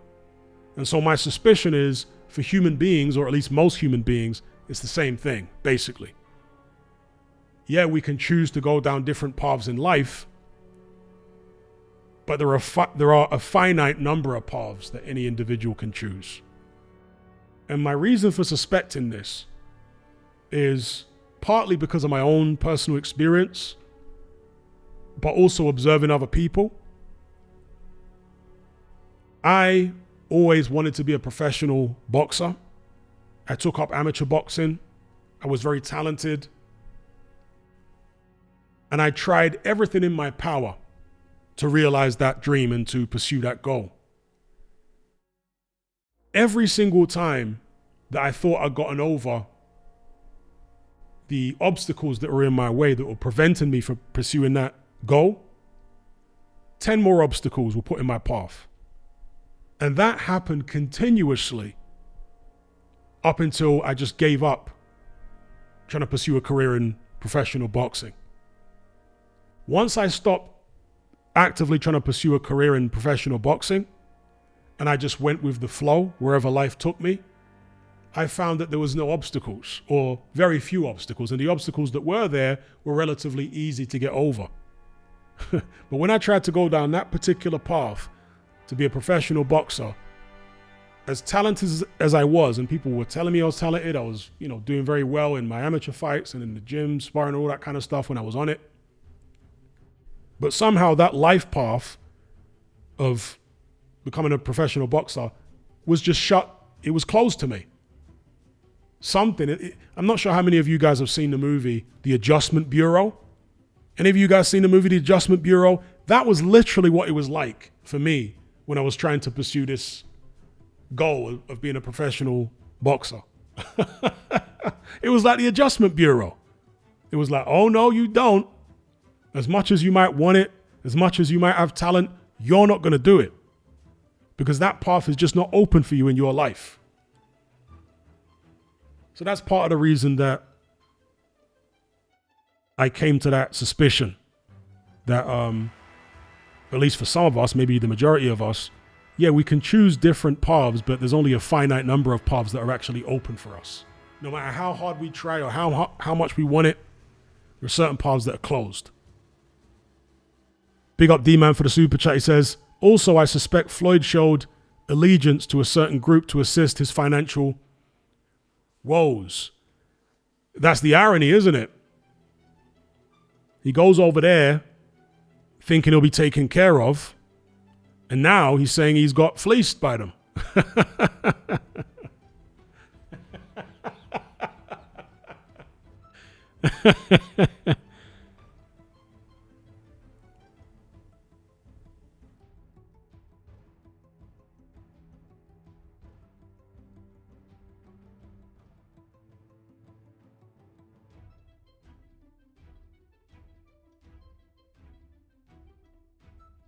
Jackpot says, yeah, I agree with your view. And big up D-Man for the super chat every time. He says, Jackpot says, yeah, I agree with your view on the subject. It's interesting how some people were just destined to do certain things, like no matter what it would be, even their appearance adds to it, all very odd. And Circle says, when did you realize it wouldn't happen? Well, once I reached my late 20s and I suffered a badly dislocated left shoulder in sparring. At that point, I realized, yeah, this ain't gonna happen, bro. This ain't gonna happen. There was so many obstacles on top of obstacles on top of obstacles that were stopping me being able to consistently go to the gym. I was having problems with the head trainer at the gym at the time I was at Fitzroy Lodge. I was having problems because there's only a certain number of slots available on the team. At that particular, well, at most clubs it's like that, but there's only a certain number of places available on the team as a boxer, as a carded boxer. And because of my inconsistency, not just inconsistent in turning up to the gym on time and all that kind of thing, but also inconsistency performing in sparring because I was working security jobs, long hours, I was barely sleeping. Some days I'd turn up to the gym and I'd be on fire. Other days I'd be terrible. Like, I was either as good as the best of them or as bad as the worst. And the head coach there, Mick Carney, was, he died some years ago, but he was a no-nonsense kind of individual. He didn't have much patience, let's just put it that way. And so he didn't really care what issues I was having in particular that were leading to me being inconsistent as far as turning up on time and all that. But yeah, he just basically kicked me off the team. And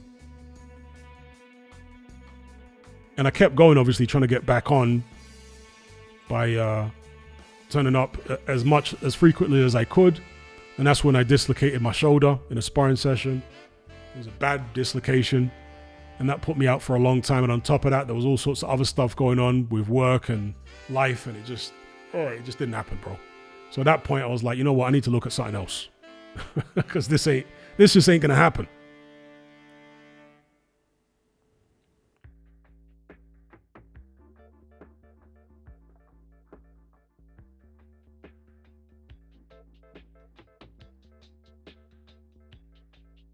Indeed, people are saying Hatman was destined to become a YouTube content creator. Evidently so.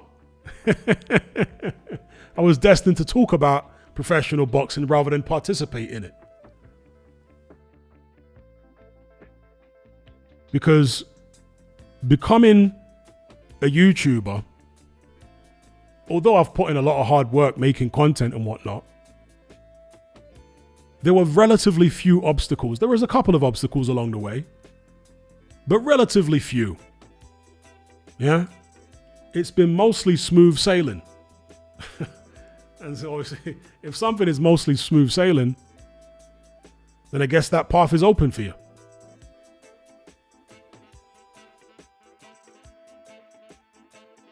Because for other people who've tried to start boxing channels and do YouTube, for some reason, they'll find it impossible. They can't get the audience. Things in their life are conspiring to prevent them from making videos, or whatever the case may be. They'll try and it just won't work. They won't get anywhere. They'll be doing it for years and won't have any subscribers. Do you know what I mean? Whereas for other people, it just seems to work.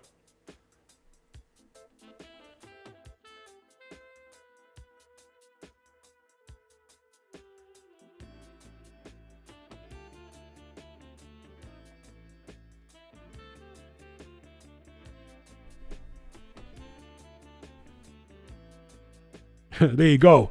WPW says facts. It's like people who want to have kids but can't. It's not meant to be. Yet you get someone on drugs and they have 10 kids. Indeed.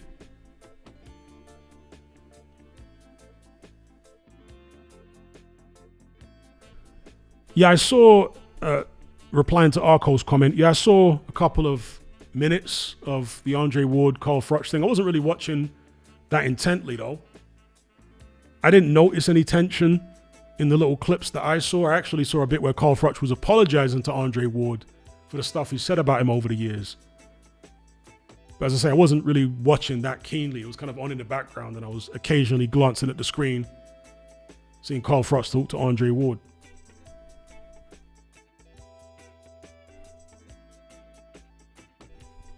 Sloop John says, when one door closes, another one opens. Well, hopefully. I mean, so far it has.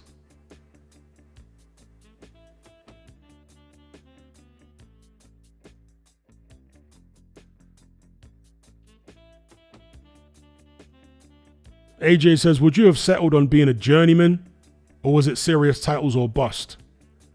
No, I would never have settled on being a journeyman. No.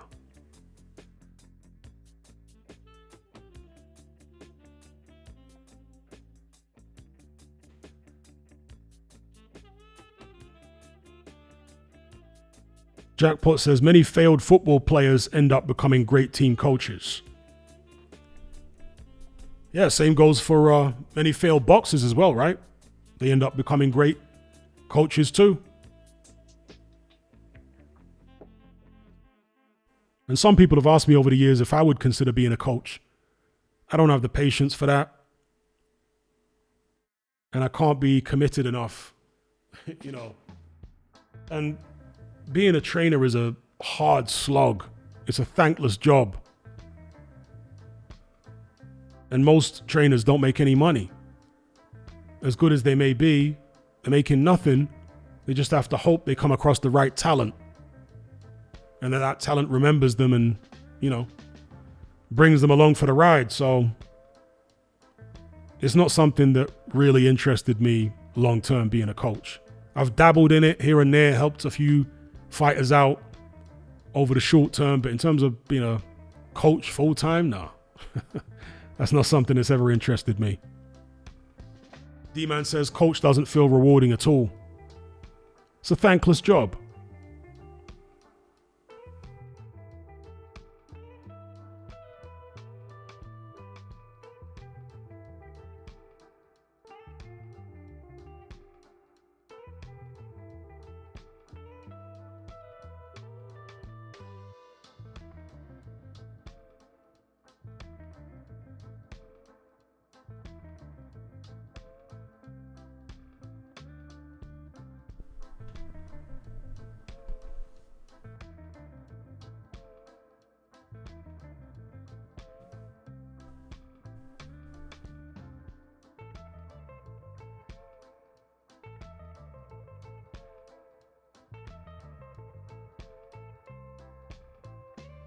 WPW says, I think you would have made it given a shot because you got that Carl Froch mindset of believing in yourself. I heard him say to Ward he knew he beat Andre because he could see fear in his eyes. Arco says, for real, to be honest, remember the way Dubois elbowed Don Charles in the chest for no reason at the weigh-in? Yeah, I remember that. And fired him and got back with him and, you know, put him down and picked him up like a toy.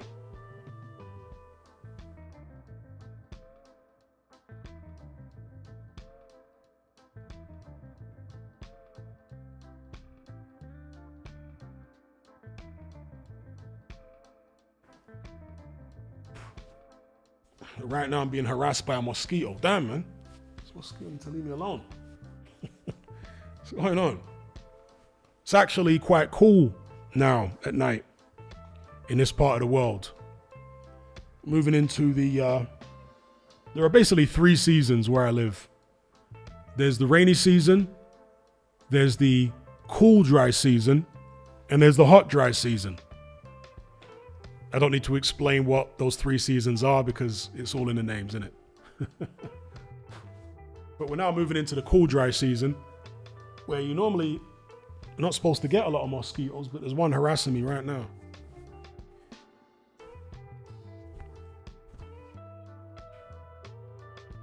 It's trying to bite me behind my right shoulder. Flipping thing.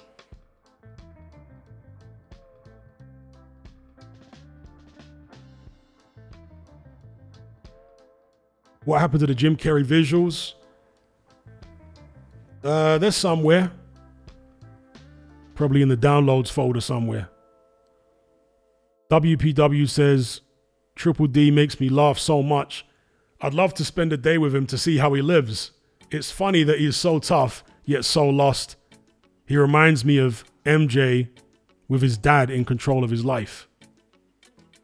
I saw a clip a week or so ago of Daniel Dubois after the Fabio Wardley fight. I think it was after the fight with Fabio Wardley, or maybe it was before it, I don't know. But he was in a restaurant, a Turkish restaurant, and someone was filming him, and they brought a dish over to his table and plunked it in front of him. And it was one of these dishes where there's all sorts of like, is it dry ice or smoke or something coming off it? You know, one of these like theatrical dishes. And there's all this like dry ice or whatever it is pluming out all over the table. And the look on Dubois' face is just hilarious. Like he was absolutely perplexed and fascinated by what was in front of him. And he kind of looked up at the person that was filming him and sheepishly smiled and laughed. And then there's another video that I saw off his social media where he's in the gym with some female. I don't know who it is, if it's a relative or whatever. And they're dancing to some bashment, right? Jamaican dancehall music. And if you see Daniel Dubois dancing to bashment, yo, unintentionally funny. Let's just put it that way.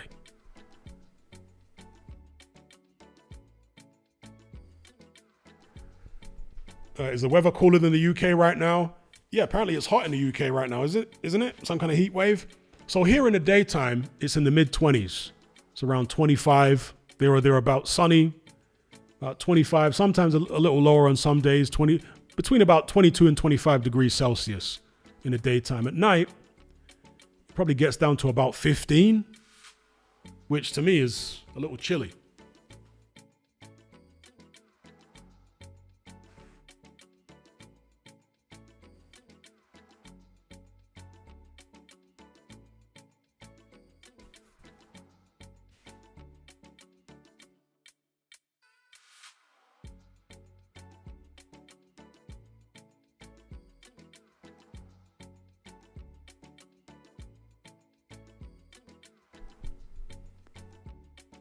Big up D-Man for the super chat. He says, what would Daniel Dubois' role have been in the ancient world?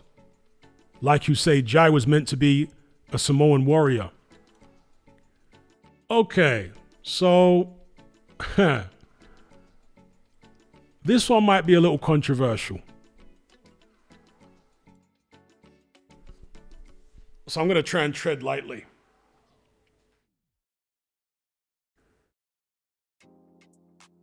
Rather than saying what Dubois' role would have been in the ancient world, what I can say is that one of the common traits associated with spectrum disorder is a lack of empathy,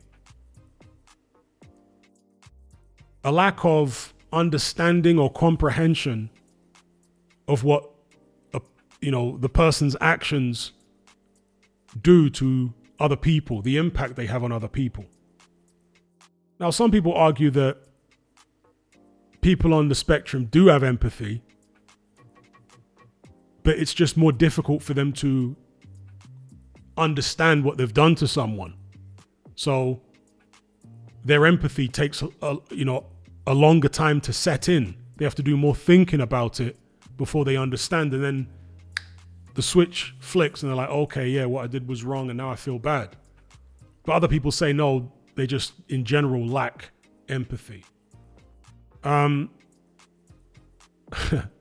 So if someone lacks empathy, like a psychopath, they can be useful for certain jobs in the ancient world. They could be useful.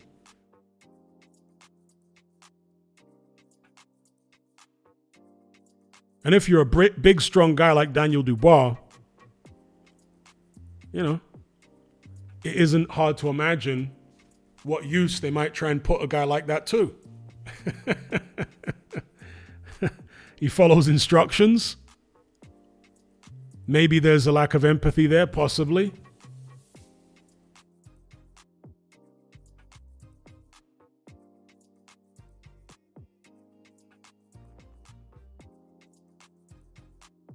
I mean, again, big up D-Man. In the original Texas Chainsaw Massacre movie, Leatherface is clearly an individual. Well, maybe they're inbred hillbillies, but my interpretation of Leatherface is he's clearly someone that's mentally challenged. So that weird hillbilly family weaponized the mentally challenged individual to be a butcher of humans.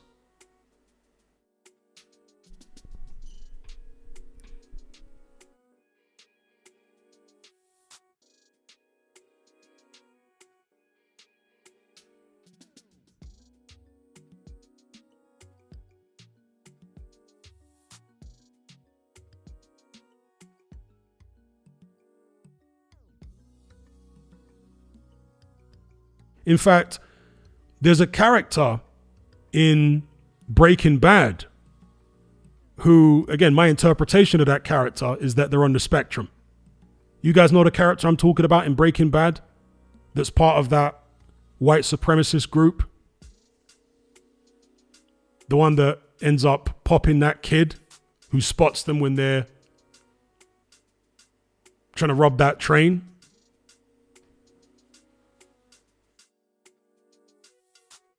That guy, I'm sure, is supposed to be on the spectrum, right?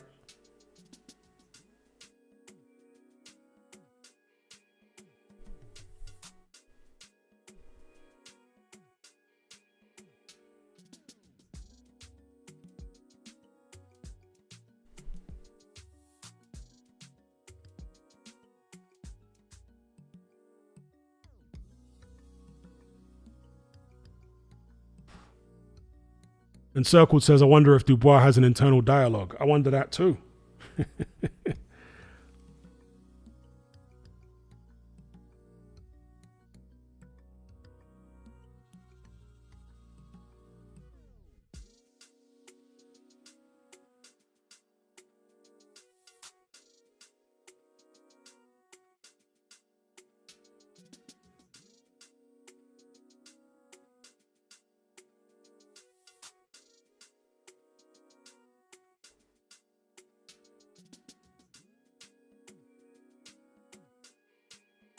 Well, when it comes to people on the spectrum, it is a spectrum at the end of the day. And so not everyone with a spectrum disorder is afflicted to the same degree. From what I've seen and what I've experienced interacting with people on the spectrum, some of the people on the more severe end are the ones who appear to have the least amount of empathy.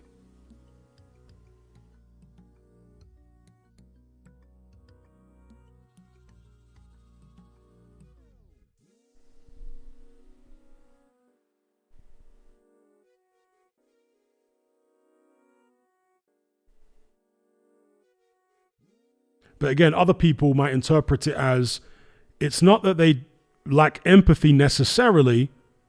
It's more so that they have a relatively low degree of social intelligence. So they just don't realize what they're doing. Something which would be obvious to someone else, to them is not obvious, But I don't know whether that's the case, at least not with some of them, because I've interacted with certain people on the spectrum who, even when they're watching someone else harm somebody, it doesn't seem to bother them at all. In fact, they find it funny in quite serious situations. So, I don't know.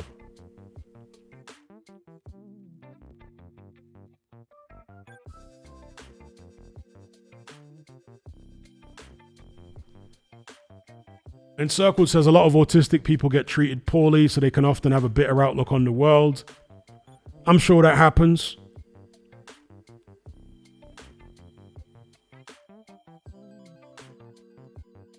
But I remember there was a severely autistic guy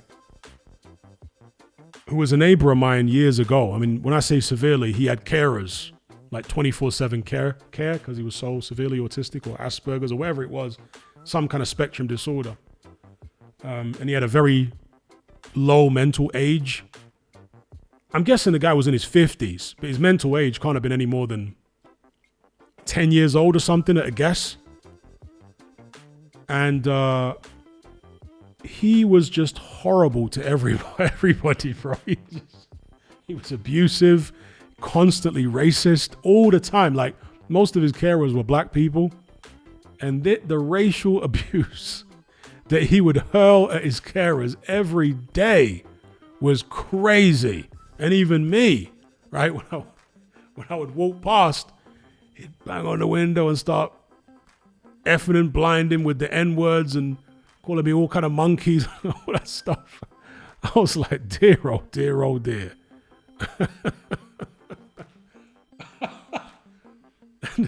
His carers, obviously, they're paid to care for him, so they all had to just bite their tongues and be very, very patient and calm, and they tried to buy him stuff and be nice and all this kind of stuff, but he would just switch on them all the time, and all the racist abuse would come out, and he'd spit at people and throw stuff at people.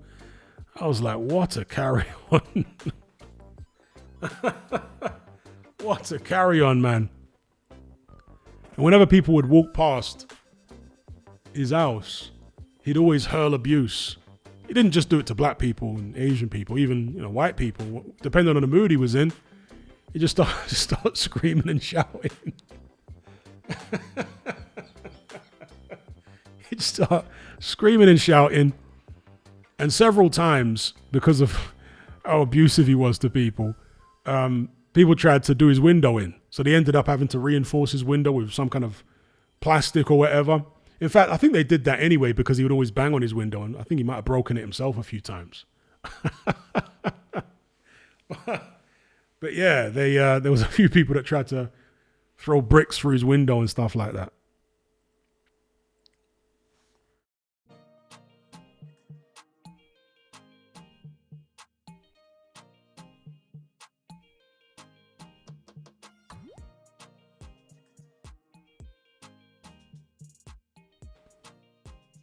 But as I say, there are degrees, right? And that individual was on the extreme end of the spectrum. because he was one of those individuals that I guess is not really a functioning autist. He needed round the clock care in order to exist in society. He couldn't live on his own and take care of himself.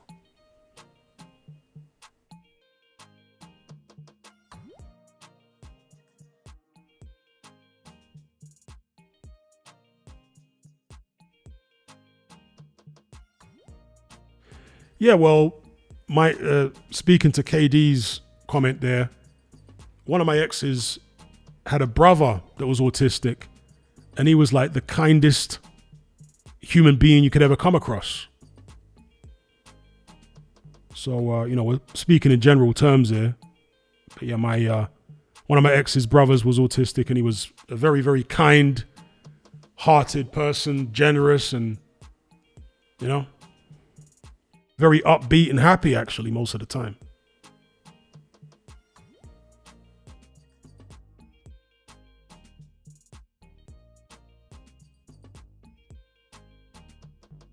Omar says, I think Dubois gives Partridge absolute hell if they fight now. I agree. And this is the thing that frustrates me about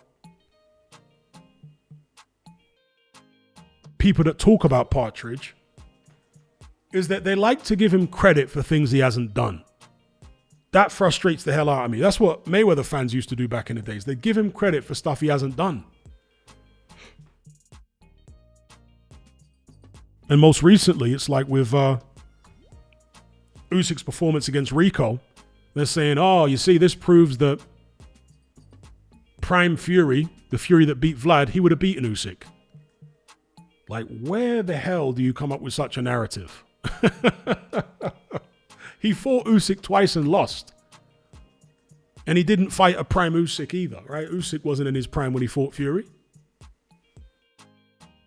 And to say that Usyk's performance against Rico proves that Prime Fury would have beaten him, well, for one, you're supposing that Usyk was somewhere close to his best, which he obviously wasn't. How could you be at 39 at a career heaviest? And for two, it supposes that Rico is more similar stylistically to a Prime Fury than Fury is today himself, which is just, to me, ridiculous. Compare Rico to the Fury that fought Vlad, and then compare the Fury that fought Usyk to the Fury that fought Vlad. Who's more similar to the Fury that fought Vlad? Rico or Fury himself? Obviously, it's Fury himself.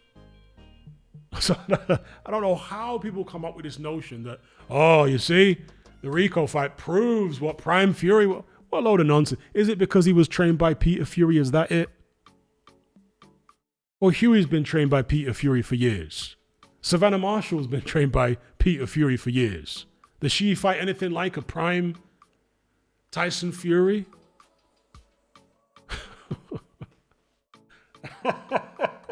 Peter's trained a bunch of other guys that don't fight anything like Tyson Fury against Klitschko.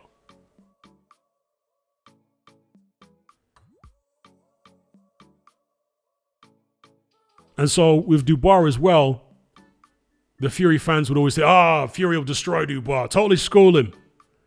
He'll win every round and knock him out late. No need to fight him, he'd destroy him. And they will usually say these things, Fury will easily beat Dubois. When someone suggests that Fury fight him, you don't need to fight him, he'd destroy him. Don't be silly. They want to give the man credit for beating people he hasn't beat.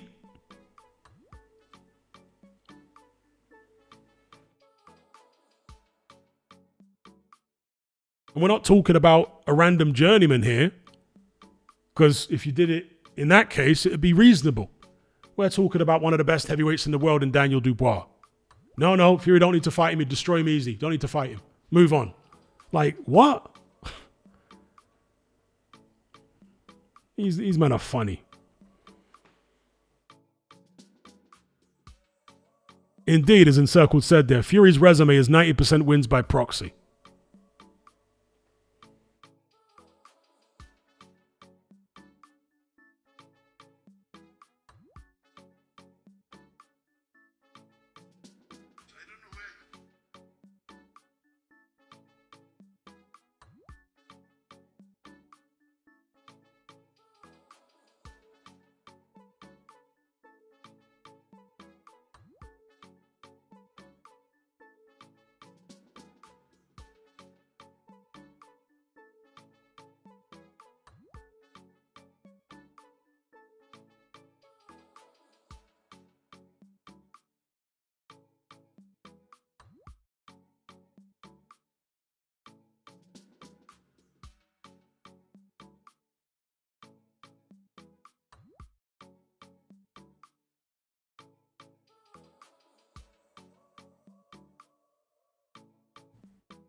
Striker says, I hate the days after unusual results like Usyk versus Rico. Boxing fans are generally reactionary, emotional, and loaded with idiotic fanboy takes. No nuance, no thought. I completely agree. WPW says, why does the crime rate go off so much when it's hot in the UK? I can hear it going off on my road. It's 2:39 a.m. Why are people out this time on Wednesday morning? It's a combination of things, but people don't often get hot weather in the UK. You know, well, if it is hot, it's usually cloudy or whatever, but, you know, sunny weather. And so when you get some sunny weather in the UK, everyone loses their mind and gets extremely excited, wants to start boozing it up, smoking it up. Whereas when you live in a country where it's hot all year round, or relatively warm all year round, people don't get so excited. You know, it's just a normal day.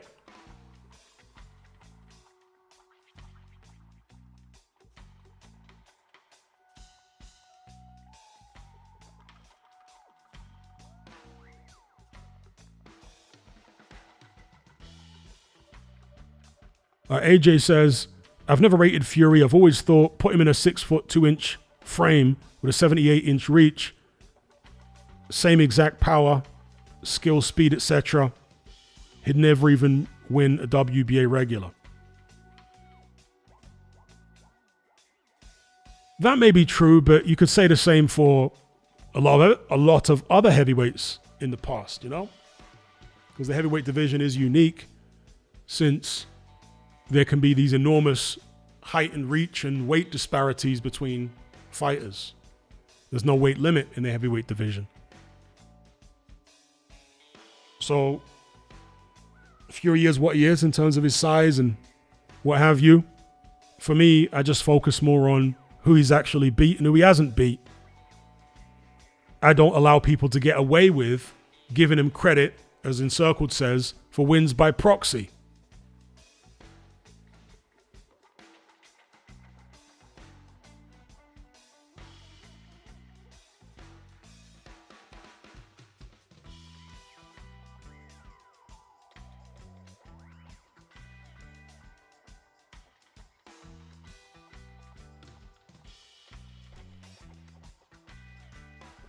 You know, here where I live in Southern Africa, funny enough, and this is ironic, you know, coming from countries like the UK, people in this country celebrate when the rains come.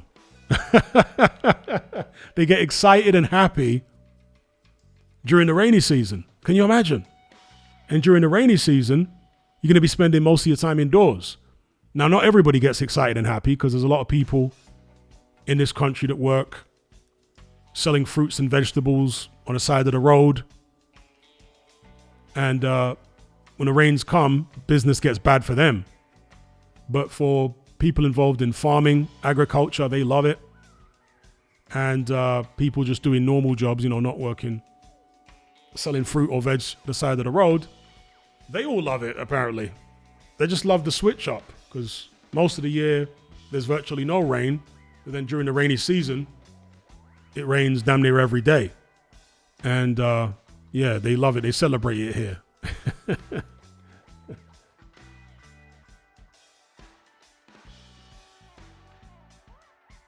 And Circle says, Hatman, right now, I would love some rain. See, me, I'm the opposite. I hate rain. I hate cold and I hate rain.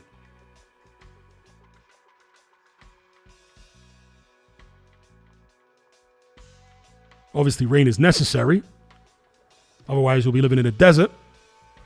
And although a desert is, you know, somewhat interesting, I much prefer a tropical environment, or at least a semi-tropical rather than arid desert environment.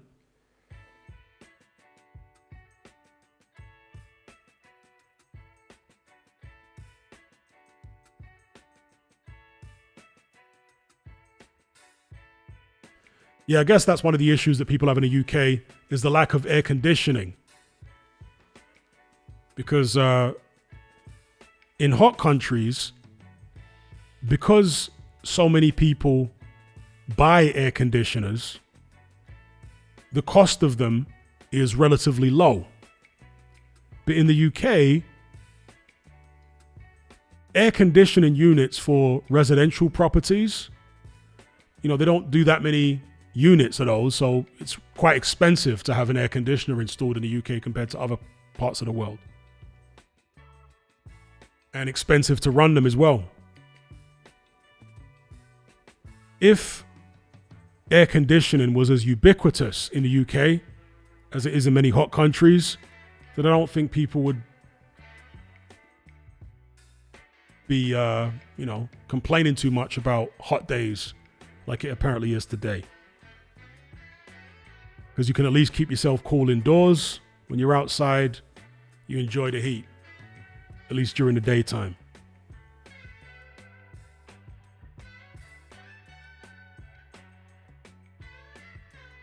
Genius says, what weather was better, Costa Rica or your place now? Personally, I prefer Costa Rica, at least in the dry season, because where I live now is not really that hot. The temperature ranges between the low 30s, the mid to low 30s, and high teens, low 20s, depending on the season. So we're moving into the cool, dry season now. And in the daytime, it apparently gets as low as maybe 18, 19 degrees Celsius. Some days it can get much lower than that, but it's not common. Generally, it will get into the, high teens, low 20s at the coldest during the day. But at night, at the peak of the cool, dry season, I'm told it can get down to, 6, 7 degrees at night Celsius, which is pretty cold. In Costa Rica, it's the same temperature year round. Like all year round, it ranges from the very high 20s to the low 30s, 365 days a year. The only difference in Costa Rica is half of the year it rains and the other half of the year it's dry and there's no rain. Although you do have different microclimates in Costa Rica. So depending on where you are in the country, the climate is a little bit different. I lived in Guanacaste, which is in the Pacific Northwest of Costa Rica. And that climate is still tropical, but not quite as tropical as, let's say, the Caribbean coast further down south, where the dry season is not quite as dry, basically. The dry season in Guanacaste is very, very dry. All right, very dry. It doesn't rain at all for months and months and months on end. You go outside, you'll barely see any clouds. Just clear, vivid blue sky day in, day out, and scorching hot sun, which is what I loved about, one of the things I loved about Costa Rica.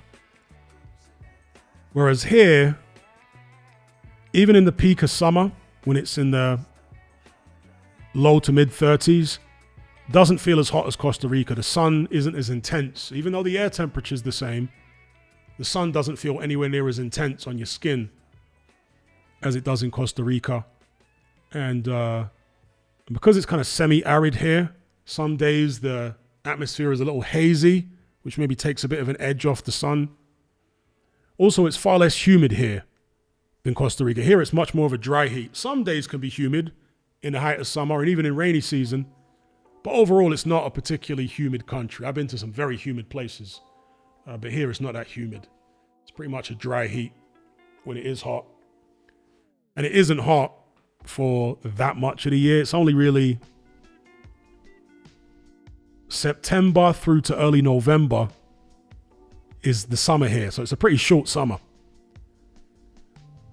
And from mid-November through to maybe early March is the rainy season, where it just pours it down damn near every day.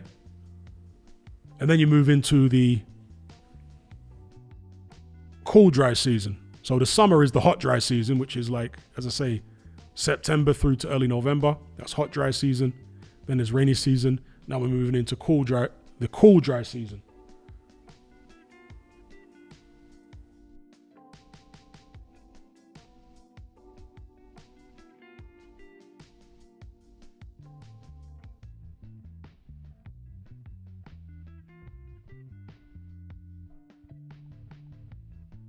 So when I was still in the UK, I bought a fan for those, hot, humid summer days.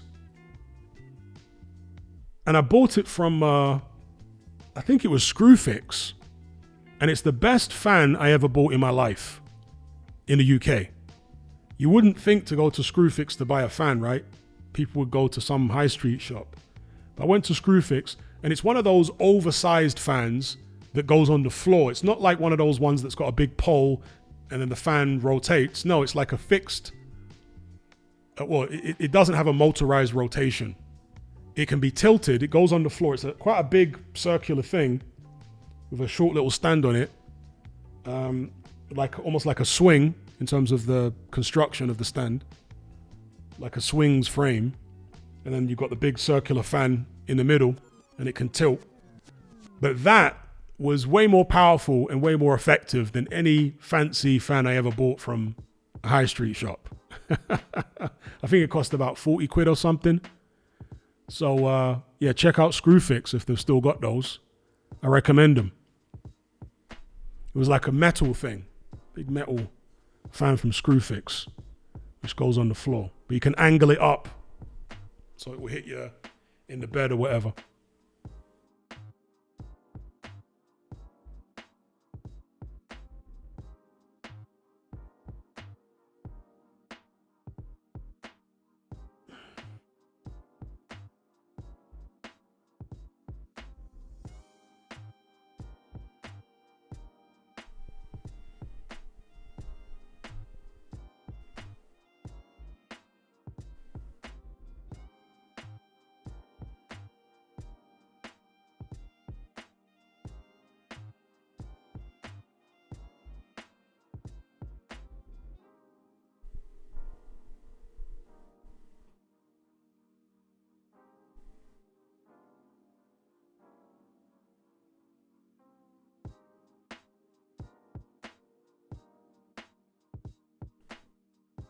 AJ says, that's the problem, Hatman.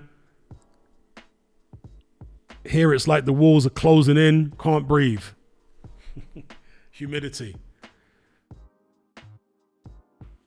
As I said in the previous stream, by far the most humid place I've ever been in my life was the Arabian Gulf or the Persian Gulf, however you want to refer to it as, whichever way you want to refer to it as.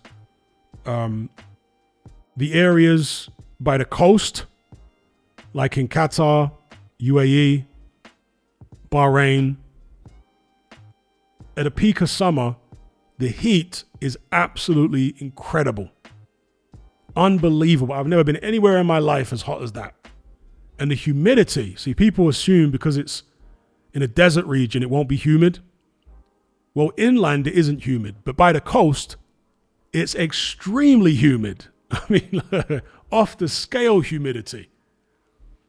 You would not be able to get a single night's sleep there in summer without air conditioning.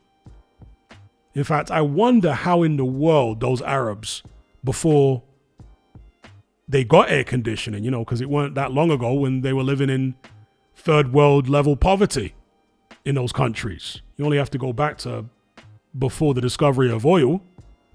How in the world were they surviving in that kind of heat? How were they sleeping? Unbelievable, bro. The heat is crazy. I remember when I was living out there, there was a power cut one day. And, obviously all the air conditioning units go off. And literally within 2 minutes, me and my brother were sat inside the house and we were both drenched in sweat. I'm not exaggerating. I could take my t-shirt off and wring it and sweat would come out. It was literally drenched in sweat after about 2 minutes of being in that house without air conditioning. It was that humid. It was crazy. And everyone in that neighborhood had to come out of their houses because the houses were like flipping saunas when the air conditioning went off. Everyone had to come outside and sit on the street because it was that hot until they resolved the power issue.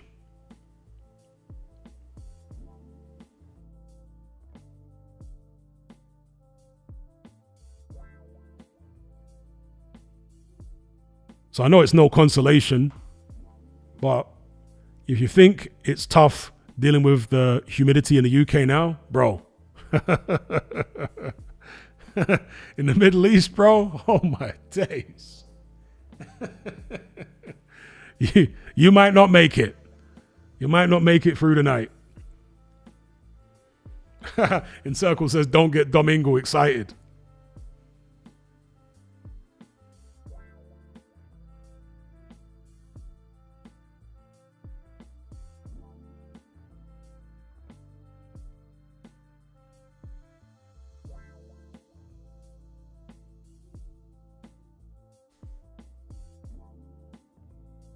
One thing it is good for, though, anyone who needs to lose weight, humidity is great for that. You just go about your daily business. Don't eat any more food than normal. Go on long walks and stuff like that. In a humid climate, the weight will just fall off.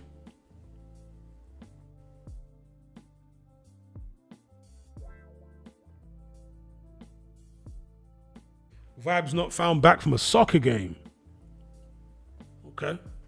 Do you live in the United States? I'm assuming so. Otherwise, it'd be very late to come back from a soccer game.